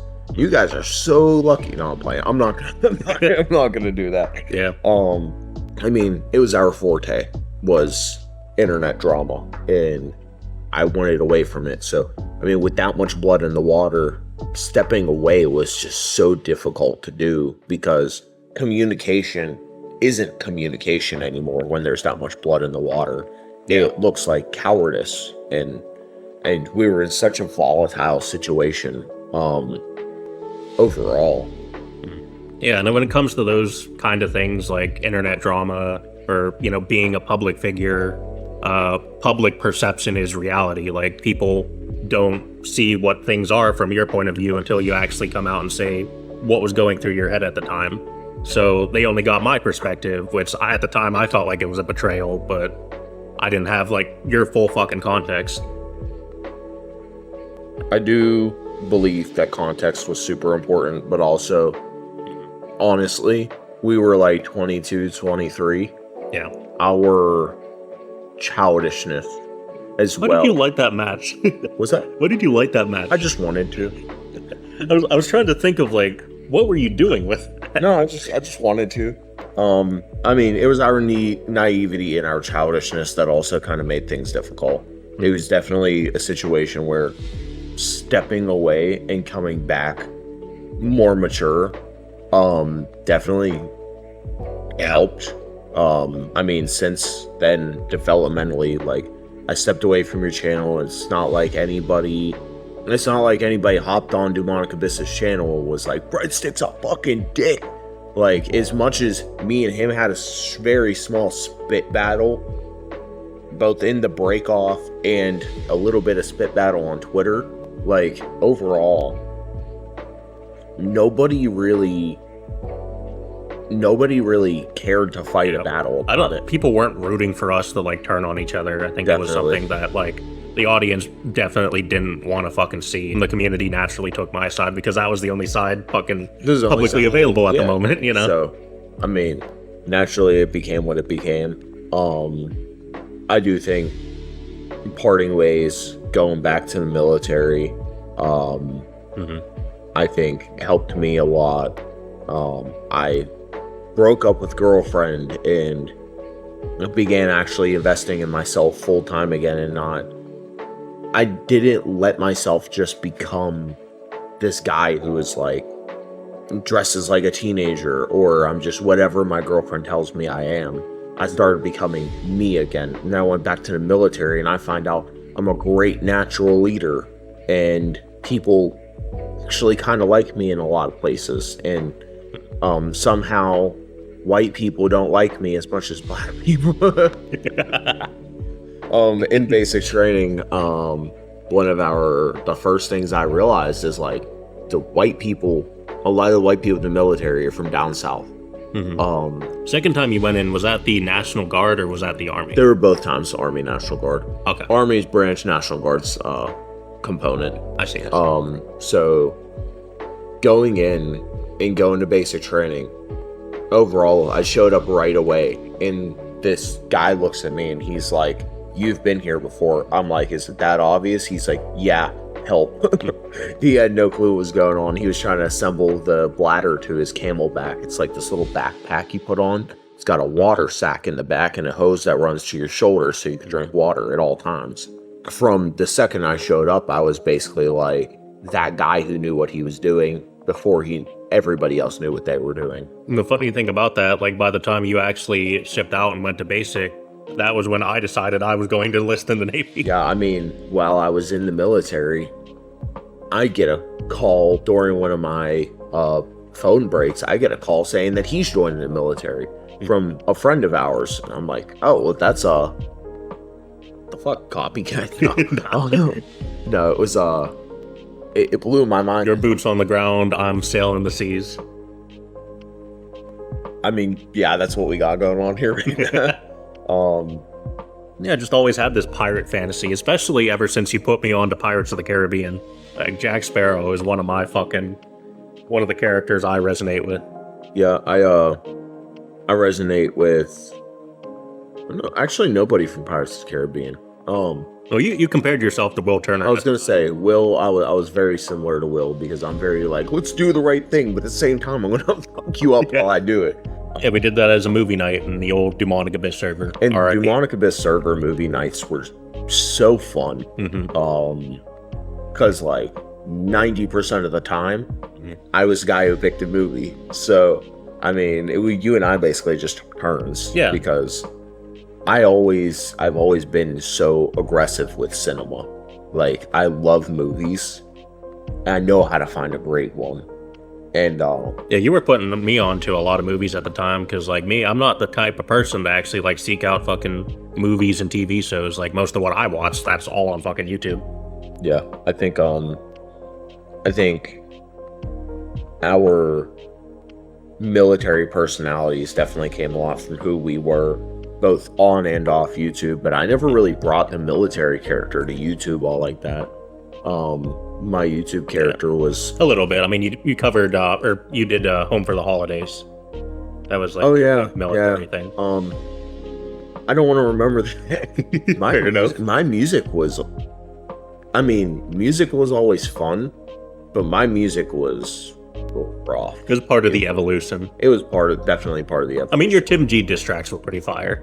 The TimG diss tracks were very entertaining. Mm-hmm. I love doing the TimG diss tracks. Who's taking a piss?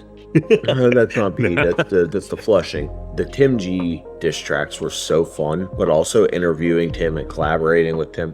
Mm-hmm. Tim was just such a wild character to have around, and I've been trying to motivate him to come back to YouTube, but I definitely want to just get like a podcast in with Tim. But what you guys might not remember, and it was very, very niche, was TimG was beefing with XSpence because after XSpence made his diss track on me and I made a video on Spence's diss track, TimG made a video on Spence's diss track. And Spence didn't like it, so TimG dissed Spence. And TimG is not the best lyricist out there, so he just started talking about XSpence and this dramatic hype in the song. And he's good when it comes to like audio mixing, I think. Oh yeah, his audio is okay. His actual disses, they can use some work. They can use a lot of work. Tim and Spence didn't like each other, but they're so similar. It's kind of great. I mean, Spence can at least rhyme.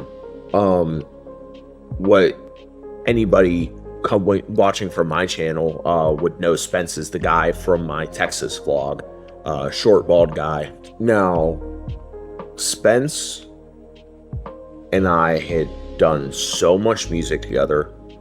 We had written a handful of songs as a team and recorded 2 songs.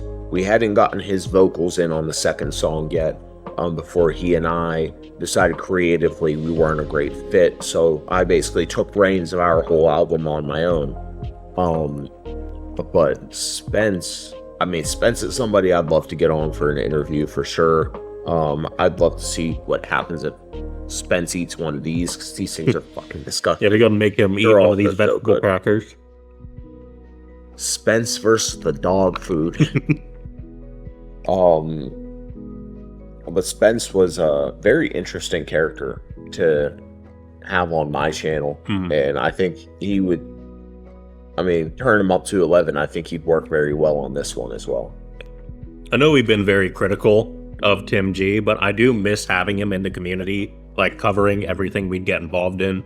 Like one of our points against him was that like he never really led the charge on his own battle. It was more just like, covering the battles that we'd already initiate. But I do like having that aspect in the ecosystem where, we're all covering each other, talking about each other. Our niche community can thrive without having to fucking resort to, talking about Jake Paul or fucking all these big fucking mainstream YouTubers that everybody but nobody cares about at the same time. One of the things that I loved about having TimG in the picture was he was never afraid to say it. He would say anything he wanted. It did not except for cursing. He'll use heck. Yeah. That's his curse word. What the heck? What the heck? TimG would not refuse to say anything. He would say whatever he wanted, whenever he wanted. If he wanted to say, damn breadstick, that was shitty, he would say it. He just wouldn't say shitty. This crap pissed me off. Okay, this crap really pissed me off. I'm not gonna lie to you. Whenever I heard this crap, it really pissed me off. And for Dewmonic to support this idea, to support him on this point, saying that, oh, I didn't get both of the stories probably, when you know everything that she has done. He boiled up like he was gonna say the biggest swear word of the century, and he was like, "Piss." Yeah, Tim was he was a fucking great character to have around. I mean, I really loved some of the guys in the community. Funny Man was great because... Yeah, Funny Man was fun to have in the community. I regret how things played out between us and him, sure. But, you know. Funny Man was entertaining because he was our first fan meeting. And he was, like, creative as fuck. He designed this, like, combat helmet for Little Do, the cape. Him and his friend made this fucking Roblox game. Put us as, like, animatronics on the fucking stage. In there. I mean, my hand was up yours, like, you were a fucking puppet on the dude That was a pretty fucked up analogy. Metaphor, whatever we want to call it. He did make Dewmonic and Breadstick shirts on Roblox. So those were really I think nice. you can still cop those. Yes, if you have Roblox accounts. Yeah, I had them checked recently. To be honest, I was sitting with a cousin or something, and he was playing Roblox. And get him a Breadstick shirt. I was like, yeah, look up my account on here, and you'll see all this cool shit. And I was like, if you go through my character, you'll just find every free item Roblox has ever released is on my character, because I've just gone on there and taken it every time that they've put something up. I think Funny Man, what was funny is I was military whenever we did the fan meetup, but when we did the fan meetup, I was wearing a cat dress, like a cat maid dress. So I'm military dude in a cat maid dress meeting with our fan, and his dad is this clearly military guy. I believe Funny Man said he was former military. I don't remember if it was like Navy or Marine. Oh, you could smell it on the guy. I wouldn't be surprised if he was a Marine. Yeah, he was either Army or Marines, but this dude was a beefcake. And he's looking at me like he doesn't want to ask because he's fucking military, and military guys already know the answer. They just think you're fucking weird. But he can see the weird on me. Like, he can see that I'm in a fucking dress. But I mean, overall, it did suck having that serious deviation from YouTube. Which, I mean, I'm glad I at least got to come back with some of my rebrands and stuff like that. And tried different things. I tried the more motivational, red pill-esque content because I wanted to motivate people, but I didn't want to follow the typical red pill Andrew Tate formula. Yeah. I didn't believe in it, and still to this day don't. I just think that a lot of the intention was good, the motivation was good, but there was a little too much extremism. So I've bobbed around between different brands. Even one was literally just called Redefine Red. I had a gaming one, which was Dungeon Frog. You're wanting to make that as a D&D channel, I believe. Yeah, it was going to be Dungeons and Dragons, and I was streaming DayZ. And that was the channel that actually made me quit playing video games, and I purged my YouTube archives after that. And then we got into... then I became Captain America, which, as much as I love the title of Captain America is a Marvel superhero. Yeah, it's like you search up Captain America, you're not competing with the Captain America. I'm not competing with that. I'm not competing with that. So, I mean, now I'm just back to Penn Butler at Breadstick813. I think Breadstick813 is probably the most encapsulating, the most easy to summon thing. But on Instagram, my socials, because I am training to become a professional wrestler, I am on most of my main socials as Penn Butler Official, or Penn_Butler_ official. I hate the underscore system with a burning passion, but we gotta work with it. Yeah, I mean, Retro Dewmonic, before I became Dewmonic, I had an underscore in my username. I was Charizard_2. Yeah. If you're following Lawless, which I tried to reboot. I was the Breadstick_81399. At one point, I wanted to do military-esque content, and sometimes I allude back to it in my vlogs, but I think if I were to do anything military, it would just kind of be the stories of the things that I've experienced. I wouldn't want to do full-bore military content, but I feel like military stories they're healthy. Honestly, I get what you mean with that, because like when I got out of the Navy, like I want to make it, me being a Navy vet part of my my brand, but I don't want to like be entirely just a veteran, just someone who's known for what I did in the past. I think my favorite military creator is Nico Ortiz. There's no way we're shouting that guy out because he's infinitely more famous than us. Yeah. But Nico Ortiz is my favorite because what he does is he finds a way to draw a parallel by using military humor compilations and stuff like that, like military fails and videos and stuff like that. He'll use those videos and he will translate them basically to an audience that's not primarily military. Basically, family of military will watch his videos, and when they watch his videos, they'll see something, and if it's something they don't understand, he puts it into layman civilian terms. Yeah, he puts it into context for civilians to understand, and the civilians learn about the military through these humorous fails, like somebody falling off the back of a truck or something, and then he'll give a little bit of context as to why what's happening is happening, and that person in their household is emotionally closer to the closed-off veteran. Yeah. That whether it's their father, brother, sister, whatever, like they get closer to that family member as a result of this content, and that person no longer has to translate so much of their soul and their experience to this family member. And I think it's bridging the gap between military and veteran with civilian. Definitely. I love watching the videos of people explaining like their military stories, like the goofy experiences that they've had, or there's a channel that just explains events from military history, like the origin of names in the military. Like, the military is genuinely entertaining. It is the most fun things you can do in the least fun ways to do it. Exactly. It's some of the best, worst times you'll ever have in your life. So like the rappel tower, for example, it's a great thing to do. Rappelling down a wall backwards, what could go wrong? Such a thrilling experience. Or jumping out of an airplane, thrilling experience. The military jumping off a 10-foot tower and fucking swimming a lap. Yeah. Military finds a way to make that shit not enjoyable. Like, they'll say, we're gonna go rappel down this tower.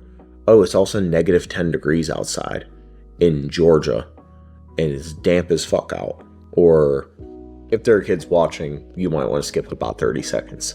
One time, and everybody in the military probably has a story adjacent to this. One time I was in the field, bored as fuck. And,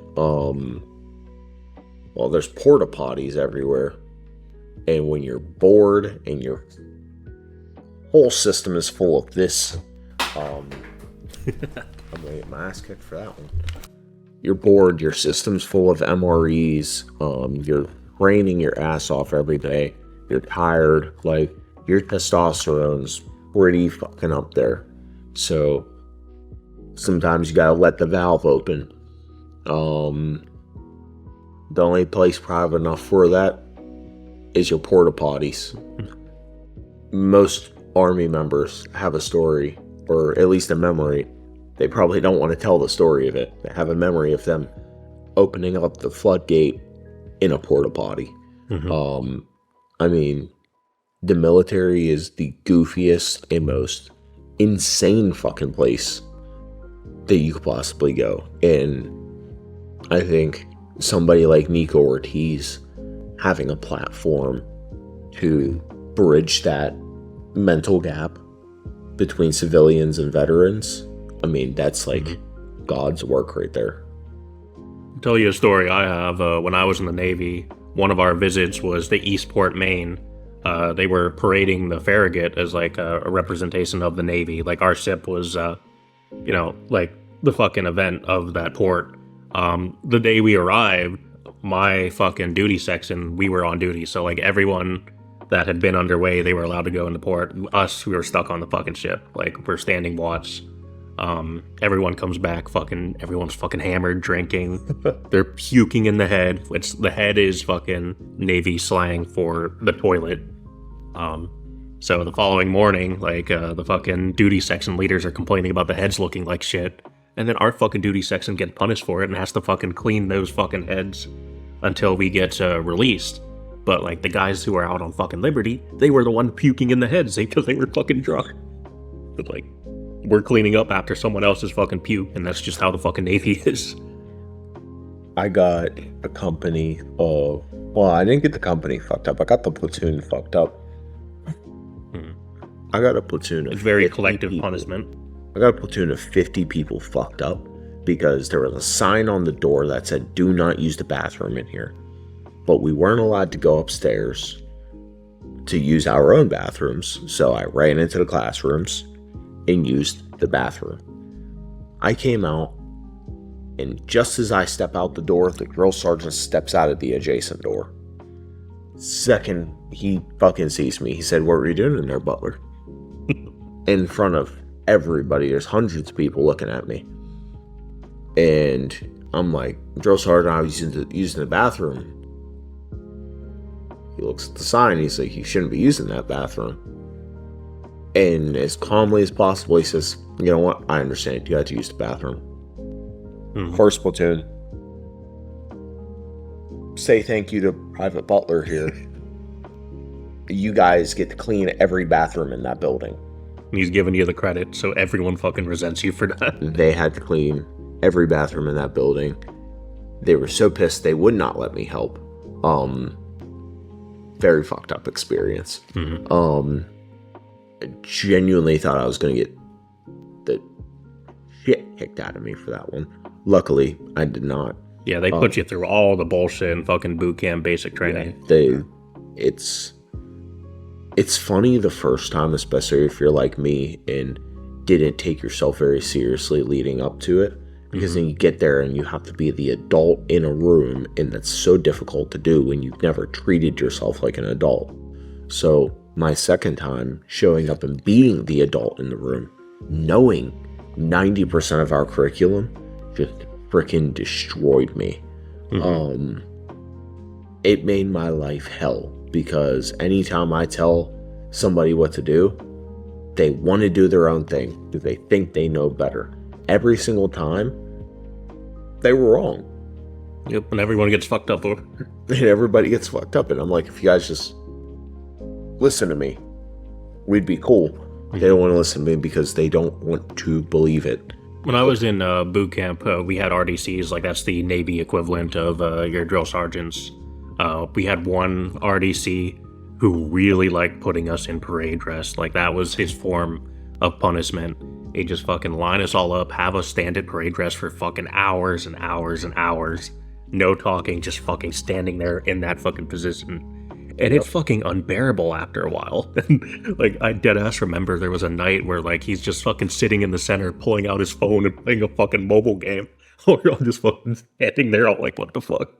One of my favorite... I'd rather he exercise us because, like, that's something we fucking need to pass the fucking, like, physical exams. Yeah, you don't really need to get better at standing still. Yeah. There was a day we walked in the barracks, and the drill sergeant walks up to us and says, "Can you guys please not do anything fucking stupid tonight," or something like that? And he's like, "Cause drill sergeant's gotta go get some pussy," and leaves.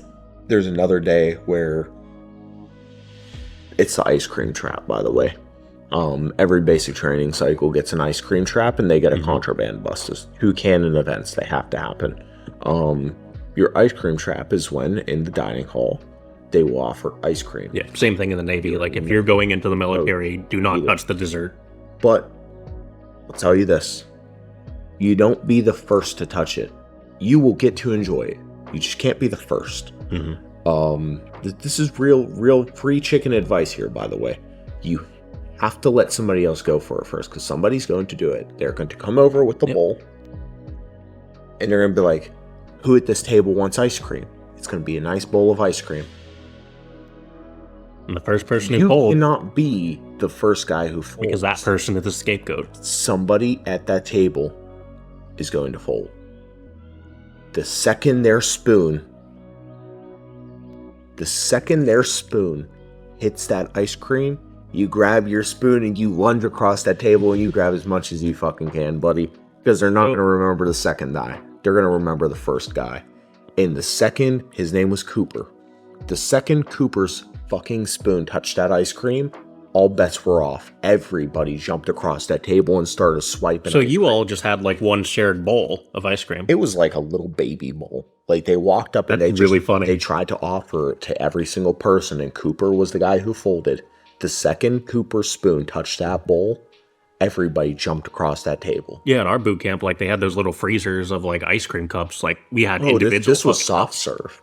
Mm-hmm. Yeah, this was soft serve. So that's like the good shit. The machine was powered down the entire cycle. It was never on. It was just sitting in the corner. And then one day, they plugged it in, served up a bowl of ice cream, and walked around offering it to people. Mm-hmm. And the second Cooper folded, we jumped across the table. I mean, this bowl made it maybe 3 tables through the room, not even. It made it 3 tables, and we were that third table. Cooper takes a bite, everybody jumps over, swipes some, and takes a bite. We're gonna get fucked up anyway, dude. Yeah, so for your case, like, it's not the individual person working out, like, everyone's getting fucked up because of the one person. Yeah, everybody's getting fucked up because Cooper decided to eat ice cream. The second you seen that fucking ice cream bowl, you knew somebody was gonna try it eventually. So get your fucking ice cream, just don't be the first guy to get it. Yeah, because then, like, the first guy, they get blamed for everyone getting fucked up. So we go upstairs, and they're ready to fuck us up for it. And they're like, you guys are undisciplined, you guys ate ice cream, whatever. Drill sergeant changes us into PTs. He's like, you guys got 30 seconds, change. We think we're about to get up. Completely fucked up. Mm-hmm. We get over there. I think we did maybe 10 push-ups, and then he's like, you guys are lucky I'm going to get a booty call tonight. And fucking leaves. Doesn't fuck us up over the ice cream. Like, under any circumstance, our drill sergeant was 23. Under any circumstances, we would have gotten fucking destroyed. But this dude was chill. And some ass was super important to him that night. The first contraband bust was the most wicked shit that had ever fucking happened in basic training. But the first contraband bust was like, they had suspicions people had things in the barracks they shouldn't. And there's always warning signs. You know, people start bringing peanut butter back from the chow hall. Yeah. And people start taking things from their MREs and sticking them in their pockets. And then, you know, people start saving up their coffees and their gum, and then they start selling it for money. Then people are going to the hospital, and while they're at the hospital, they'll step out of the hospital for a minute, run over to the store, grab some vapes. Yeah, we had a big cough drop market in fucking boot camp. Like, people traded that shit like candy. Really? Cough drops were like, I mean, they were gourmet candy. They were allowed for us. Well, they're allowed, but like, you know, that's the only candy you get in fucking boot camp. So like, everyone fucking trying to share that around. When people like, you know, steal the Reese's out their MREs, there are a lot of instances of people having things they shouldn't have. I was one of the people at one point. I purchased a vape from a guy who had bought it while he was at the hospital, because they're not under supervision at the hospital. You show up, you get dropped off, they say, call me when you're done. Then you go to your appointments, call them when you're done. If you leave the building, nobody knows you left the building unless somebody says that you left the building, or unless another drill sergeant sees you walking around, which they have so much shit going on that's not as likely as you would think. Mm-hmm. It's like a 50-50 chance you're going to get caught. The dumbasses who actually did it were smart enough to know how not to get caught at that moment. So people would have all these things they shouldn't have. They'd start hiding them in the lockers, and they'd start finding different hiding places, hiding them in their rucksack, hiding them under the lockers. And then the drill sergeants would actually teach each other. They would go from company to company. The drill sergeants would tour each other around and teach each other the hiding places that their trainees would use. And I was sitting in the bathroom one day, drill sergeant comes in, and he's like, "Where's fire guard?" And I'm just looking up at him, I'm like, "I don't know, drill sergeant." He's like, "Okay, carry on." He fucks off, and they explain that if you take off the paper towel dispenser and unscrew it from the wall, trainees like to hide shit behind there. I would have never thought of that shit, but the drill sergeants communicate this. Any of you fucks who go to the military, by the way, don't have the contraband. You'll get you got to keep in mind, like all these drill sergeants, they've all gone through basic training. They know all the fucking tricks. They share it between each other. They pick up on it from other trainees. You don't want to be the guy they cycle through so many fucking different groups. You don't want to be the guy who gets snitched on, and you don't want to be the guy that gets caught with it, because you're both ways. You're going to get fucked up by the drills, and you're going to get fucked up by your people. Yeah, your peers. One day we get back, and they're like, "All right, everybody, toe the line," which basically means stand in a frickin' square around a line. Toe the line. Unlock your lockers. They come out white gloves, basically, and they're like, "Yeah, we're ready to get down to it." They start raiding all of our shit. They're making us do squats. They're making us do pushes. They're smoking the fuck out of us, by the way. This day was a very vicious day on our bodies. And then they just, for some reason, show up with sandbags. We don't know where the fuck they got sandbags, but they showed up with sandbags, and they just, in the middle of all this, just started slicing open sandbags and dumping them out all over the room. Taking our stuff, throwing them in the middle of the room. Basically just a full sweep search for contraband. And then halfway through the event, one of the drill sergeants yells, now we go by roster numbers, so everybody has a number. Mine was 130. Drill sergeant yells, 159. Bring me your cell phone. I'm sitting there in a squat, and I look at this guy, stand up, walk over to his locker, grab his cell phone, and walk back. Nobody knew this dude had his phone the entire fucking time we were in basic training. He just had his phone, and nobody knew it. Well, we got pretty fucked up for that, and they trashed the room. Then in my second cycle, I kept telling everybody, "Yo, quit bringing contraband in here. I've been here before. Trust me, they're onto us." And the drill sergeant looks me dead in the eye one day and asks, "Is every locker in here locked?" And I said, "Yes, drill sergeant." He's like, "Okay, they won't be tonight." He said tomorrow, but whatever. The next day, everybody's locker's open and they're searching them again. And I mean, they know me, they know I'm not a dumbass. So they open my locker. Dude grabs out something by the hanger, asks me, "Is there anything in here that I should know about?" I said, "I have an extra blanket." He's like, "I don't care about that." Takes my extra blanket, pats down my clothing gently, pats down like 2 items, sets it on the floor neatly, opens my bag with my hygiene products, looks in it, drops it on the ground nicely. They finished their whole sweep. At the end, another drill sergeant looks at me and says, "Has your locker been checked?" And I say, "Yes, drill sergeant." He's like, "Where is it?" This dude's got a case of fuck arounds. I'll give him that. You're a really detailed storyteller. Turn around. Like, that's a talent right there. I turn around and this drill sergeant is looking at my locker and he's like, "No, that hasn't been checked." I mean, my shit's on the ground. It's definitely been checked. He walks up to my locker, grabs it by the shelf, pulls it, and just starts rocking all of my stuff out of it onto the ground everywhere. He bends like 3 of my shelves. I have all of my things fucking everywhere now. Completely trashed my locker. Just because he just wanted to. Then everybody just goes back outside. Like nothing just had, like he didn't just throw my shit all over the floor for no reason. He didn't even find anything. He didn't even look for anything. He just shook everything on the floor, then left it alone. Yeah, something you'll come to find in the military, like these people leading training, like they're entirely fucking acting and getting into character. Like they'll do shit just to fucking entertain themselves.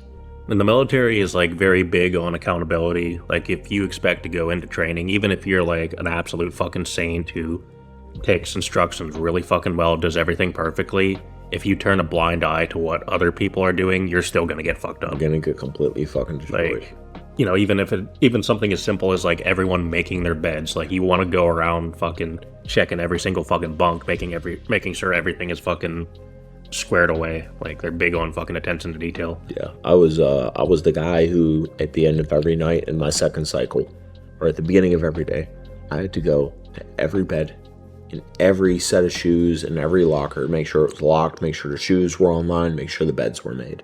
I'd do that every morning just because other people were not as attentive to detail. Yeah, like the idea of cleaning up after other grown men, like it sounds stupid as fuck, but the message they're trying to convey is like, you gotta be mindful of what everyone else around you is doing, because like one wrong action can get everybody fucking killed. Absolutely. I had, in my first cycle, I had a vape. I was not supposed to. Somebody brought it back from the hospital and they had sold it to me and a friend. We had went half in on it because neither of us had enough cash. So we were basically just trading it back and forth. Me and the friend met at the supply closet to puff pass. We were passing back and forth at the supply closet, and our platoon leader comes in, who's another trainee. He walks in, sees him with it, and he's like, Black, where did you get that? And Black is this little ass white dude. Little. I mean, this dude's built like this bottle. Like, he was a tiny guy. Black lays down on the ground at the speed of a fucking spider, shoots under the stall door, locks it, shoots down the hallway, like the hall of bathroom stalls, basically locking them. As soon as he gets in, he'll lock one, climb over. He's dodging the fuck out of this platoon leader, gets around the corner, gets pinched off, pulls the vape out, hands it to me, and then he's like, it's his. The whole thing gets blamed on me. They tell me that I have till 8 o'clock to turn that vape in. Otherwise, they're getting the drills. So we find somebody who had an expired vape that the cartridge was dead on. We turn that in instead.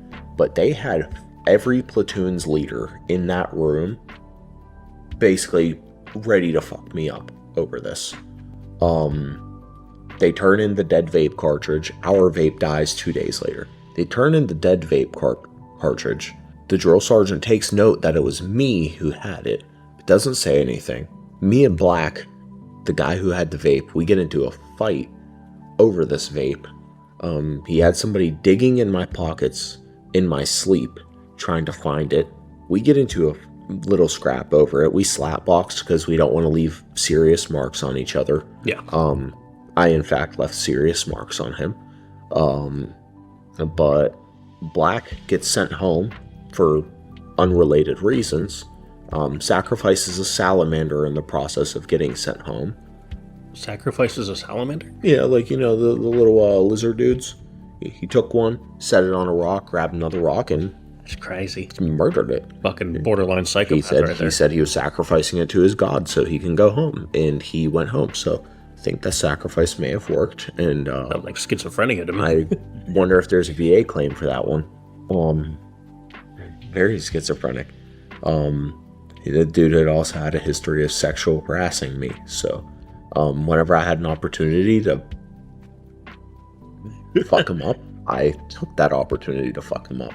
You know, I was about to suggest we find that guy and get him on the podcast, because he probably has some funny fucking half-made-up stories, but after the sexual harassing thing, I'm like... Yeah, he believed probably don't want him in the same room. He believed women were objects exclusively for breeding.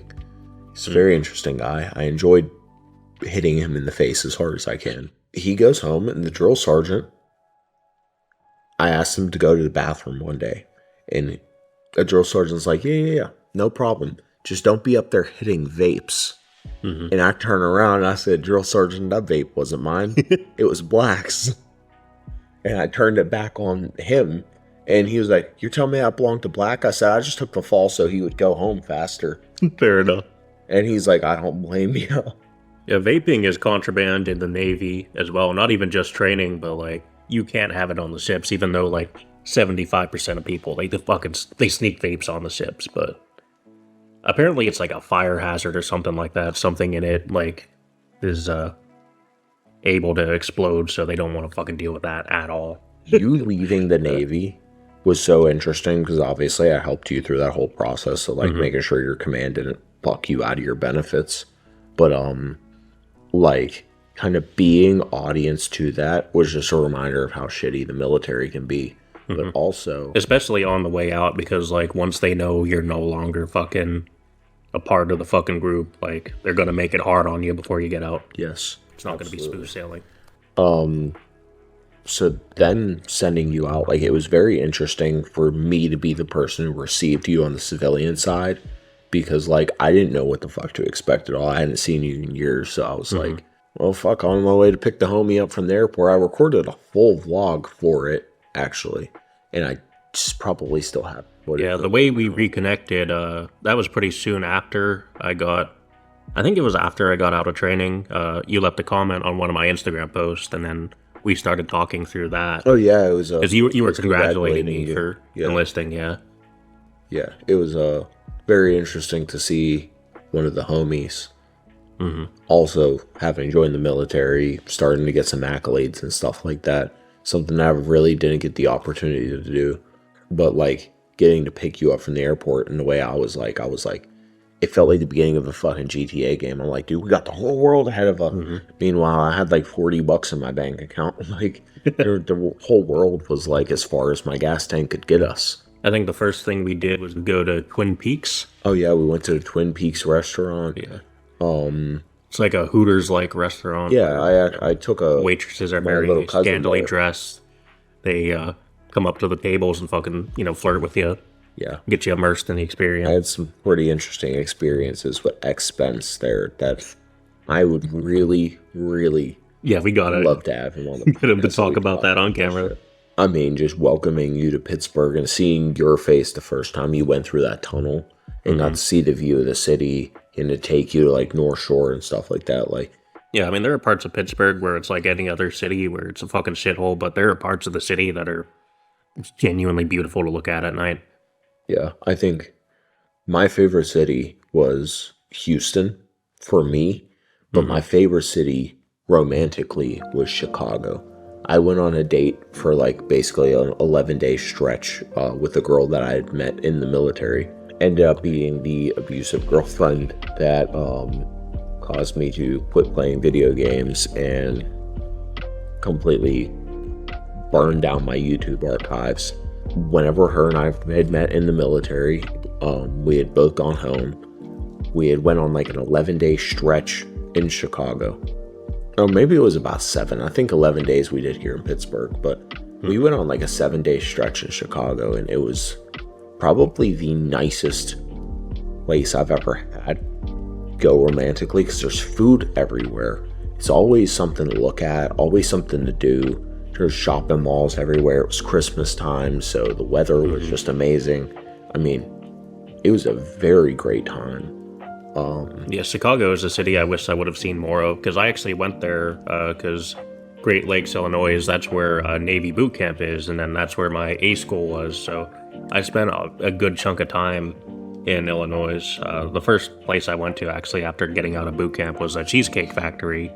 And like I was living it up. Like I got fucking this nice filet mignon, fucking fanciest fucking steak I've ever eaten. Like that's a fancy fucking name right there. Yeah, filet mignon. Cheesecake Factory. Yeah, they do. I didn't know that. I thought it was literally just cheesecake. I mean, you and I never experienced a concert, and we went to Machine Gun Kelly, which I mean, his Lost Americana tour. I actually have a few shorts uploaded. Yeah, I mean, you have shorts, and anybody who's watched my channel, almost every one of my videos has 3 or 4 Machine Gun Kelly. You still have stuff from the concert on your Instagram? Yeah, I have a ton of stuff from the concert. Yeah, so let's plug that there so people can see some of the concert footage. Yeah, so a lot of the stuff from, like, my channel has Machine Gun Kelly as background music. Yeah, you went from your channel identity being around DDLC to Machine Gun Kelly. Yeah, I mean, it's both basically just bright pink. So traded Monica for MGK. Yeah, I think see, Monica is very toxic, and I love her to death, and she loves me. Machine Gun Kelly is only one way. I love Machine Gun Kelly. He does not love me.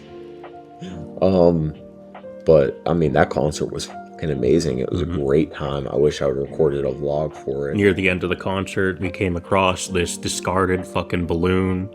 Yeah, just a random, like, little pink balloon. I'm sure we have a We're trying to give it away. No one would take the balloon. It started fucking raining hard. We were, like, running back to the fucking car with the balloon. Yeah, with the balloon, because we're not just going to leave it. It's littering. And one of the security guys yelled at us for running across the across the lawn. He was in security. He was a freaking one of the cleaners. Yeah, one of the cleaners. No, one of the cleaners chased us down for crossing the lawn to get to our car, and he's like, "You two need to leave," and we're like, "What do you think we're doing? We're leaving." You think we're fucking dangerous? And then he chases down security, and security has no idea what the fuck's going on. Security agreed to escort us to the exit we were already going. I was like, "Can you walk us out of here?" That guy's yelling at us. Turned it around on him. I mean, Machine Gun Kelly concert was great, and because that cleaner yelled at us to get off the lawn, we named the balloon Lonnie. Oh yeah, and we did a tribute to Lonnie in a recent video. Tragically popped. Yeah, that was in the MRE video. At the end, we did a little RIP screen. Yeah, the balloon had become basically a core component of our identity here in Pittsburgh since you've been back. It's like just that fucking balloon had been around for like 2 months. No, I'd give it about a month. It's important to appreciate like the dumb little. We got it on June 10th, and it died on July 2nd. What is obviously one day I want to go to the frickin' WWE if me elbow dropping a punching bag didn't express that 10 years ago. What's the goal for Dewmonic Abyss? So for me, I definitely do want to keep doing YouTube. It's something I've always been passionate about. I mean, like I started YouTube when I was a little ass fucking kid. I was like maybe 11 years old. I was watching iCarly actually, and they fucking popularized this idea of like fucking doing this online web show, and I was like, oh, I can do that on Roblox. So I started Lawless, and that obviously wasn't this major fucking production. It was like me as a kid on a fucking Windows XP, typing to my friends through fucking blurry fucking text bubbles that you'd have to like squint to fucking read, slow motion fucking recording. But that cemented that YouTube was something I was passionate about. And then in 2016, I started Dewmonic. I got into commentary because at the time I was thinking about becoming a lawyer. So like I wanted to be comfortable with the idea of like speaking to other people. And then I saw Leafy at the time blew up, and the idea of like someone doing a commentary channel, just finding goofy stuff online to laugh at and joke about, and like swearing and being edgy. Like a lot of content on YouTube was very vanilla and very like sanitized, and that wasn't me. Like I had an edgy fucking sense of humor at the time. So to see someone actually like blow up on YouTube and do, my sense of humor, I thought that was fucking awesome. I wanted to fucking do it. And that's how Dewmonic was essentially fucking born. And I kept at it. Came to the bottom of YouTube, discovered Carpetbagger, which sent me through the fucking Rockafire. I mean, like, we're 27, we feel like fucking old ass men. I stopped counting how fucking old I am after I turned like 21, because like, all I cared about was being able to legally buy alcohol. After that, like, there isn't a big fucking milestone to look forward to aside from maybe becoming president. That's the only other age I can look forward to. I had at one point built an entire plan of how to become fucking president, advised by my legal advisor. His name is Jeff. He's run for political office a couple times, but he literally... Are you genuinely looking into the idea of becoming president? Dude, he gave me a full roadmap on the easiest way to become fucking president. That's fucking awesome. It's not even difficult. You register as a Democrat or Republican. Doesn't matter. Put yourself down as Democrat or Republican legally. And then, when you're registered as one, find a, like, magisterial district, like, court that needs a judge. Run a campaign, become a judge. Obviously, it's a little harder than the way I just said it. Run a campaign, become a fucking judge. From there, you are in the fucking chain. And at that point, you just keep jumping up elections. They will put you through all the training and all the schools that you need to go to. and they'll keep paying you out the ass to do these things. So like judges school is only like a few months. It's not a long time. That's how you grind through the system. You just grind right through the system. The cheat code is being a celebrity beforehand, you know, like Kanye West fucking. I think he could legitimately have a good chance of becoming president. Glenn Jacobs. His name is Kane from WWE. Kane is the Undertaker's brother, wore a big red mask, had long fucked up hair, and he set Undertaker on fire or some shit at one point. Dude's fucking mayor of Knox County. I don't know where that's at. He's mayor of fucking Knox County. And he is very involved in his job. But every time somebody looks at him, they're like, well, that's Kane from WWE. Fucking Arnold Schwarzenegger is... I mean, he's been, like, what, governor or some shit? Donald Trump, I mean... Yeah, I mean, Trump's the obvious example. He's a pretty obvious example, but, I mean... I think he's, like, grown past just, like, being that guy who was on The Apprentice, though. Like, everyone knows him as, like, the president. Yeah. Versus, like, you know, just that fucking guy on TV. Yeah, he's been freaking everywhere. I mean, he's even had roots in WWE at one point. Yeah, like, he's mastered being able to fucking brand himself. Yes, absolutely. But at the moment, clearly neither of us are president. I look like... I might be one day. Yeah. Can you wear the tricorn in your Oval Office photo for us? Absolutely. I want... And the eye patch. Yeah. I think when you become president, can you make it so in the military, anybody who is not boots on the ground has to wear a wizard hat? Wizard hat? If you're not boots on the ground, you have to wear a wizard hat. Sorry, your support, bro. You're a fucking wizard. If you're a combat medic, you should have to carry around the staff. And all your stuff should be in a little people would bag. enjoy having a fucking wizard hat. Like, when I was in the Navy, like, you know, while we were in port and fucking construction was going on, we had to wear hard hats, and, like, the captain, before the other captains fucking took over and made everyone's lives miserable, our captain before that was pretty fucking cool. His hard hat was literally shaped like a fucking cowboy hat. I mean, yeah, the military is a fun place to be. But I'm glad to be home. And I mean, at this point, we are in full swing of productivity. We are also very fucking tired. So I'm hoping you guys enjoyed the podcast. Yeah, I'm glad we were able to do this and actually, like, get, you know, your side of the story out there, because, like, so much fucking shit has happened. So glad we got to. There was even, like, a commenter who was, like, surprised that you were still around and still alive. Yeah, there's a commenter, whoever the hell that was. So glad you commented. Like, wee woo something. Some guy from, like, Germany, I think. Fucking crazy with, like, a chicken on your profile picture. I seen it and I liked it. Overall, I enjoy being back on the channel. And you guys probably expect to see me around here a little more often.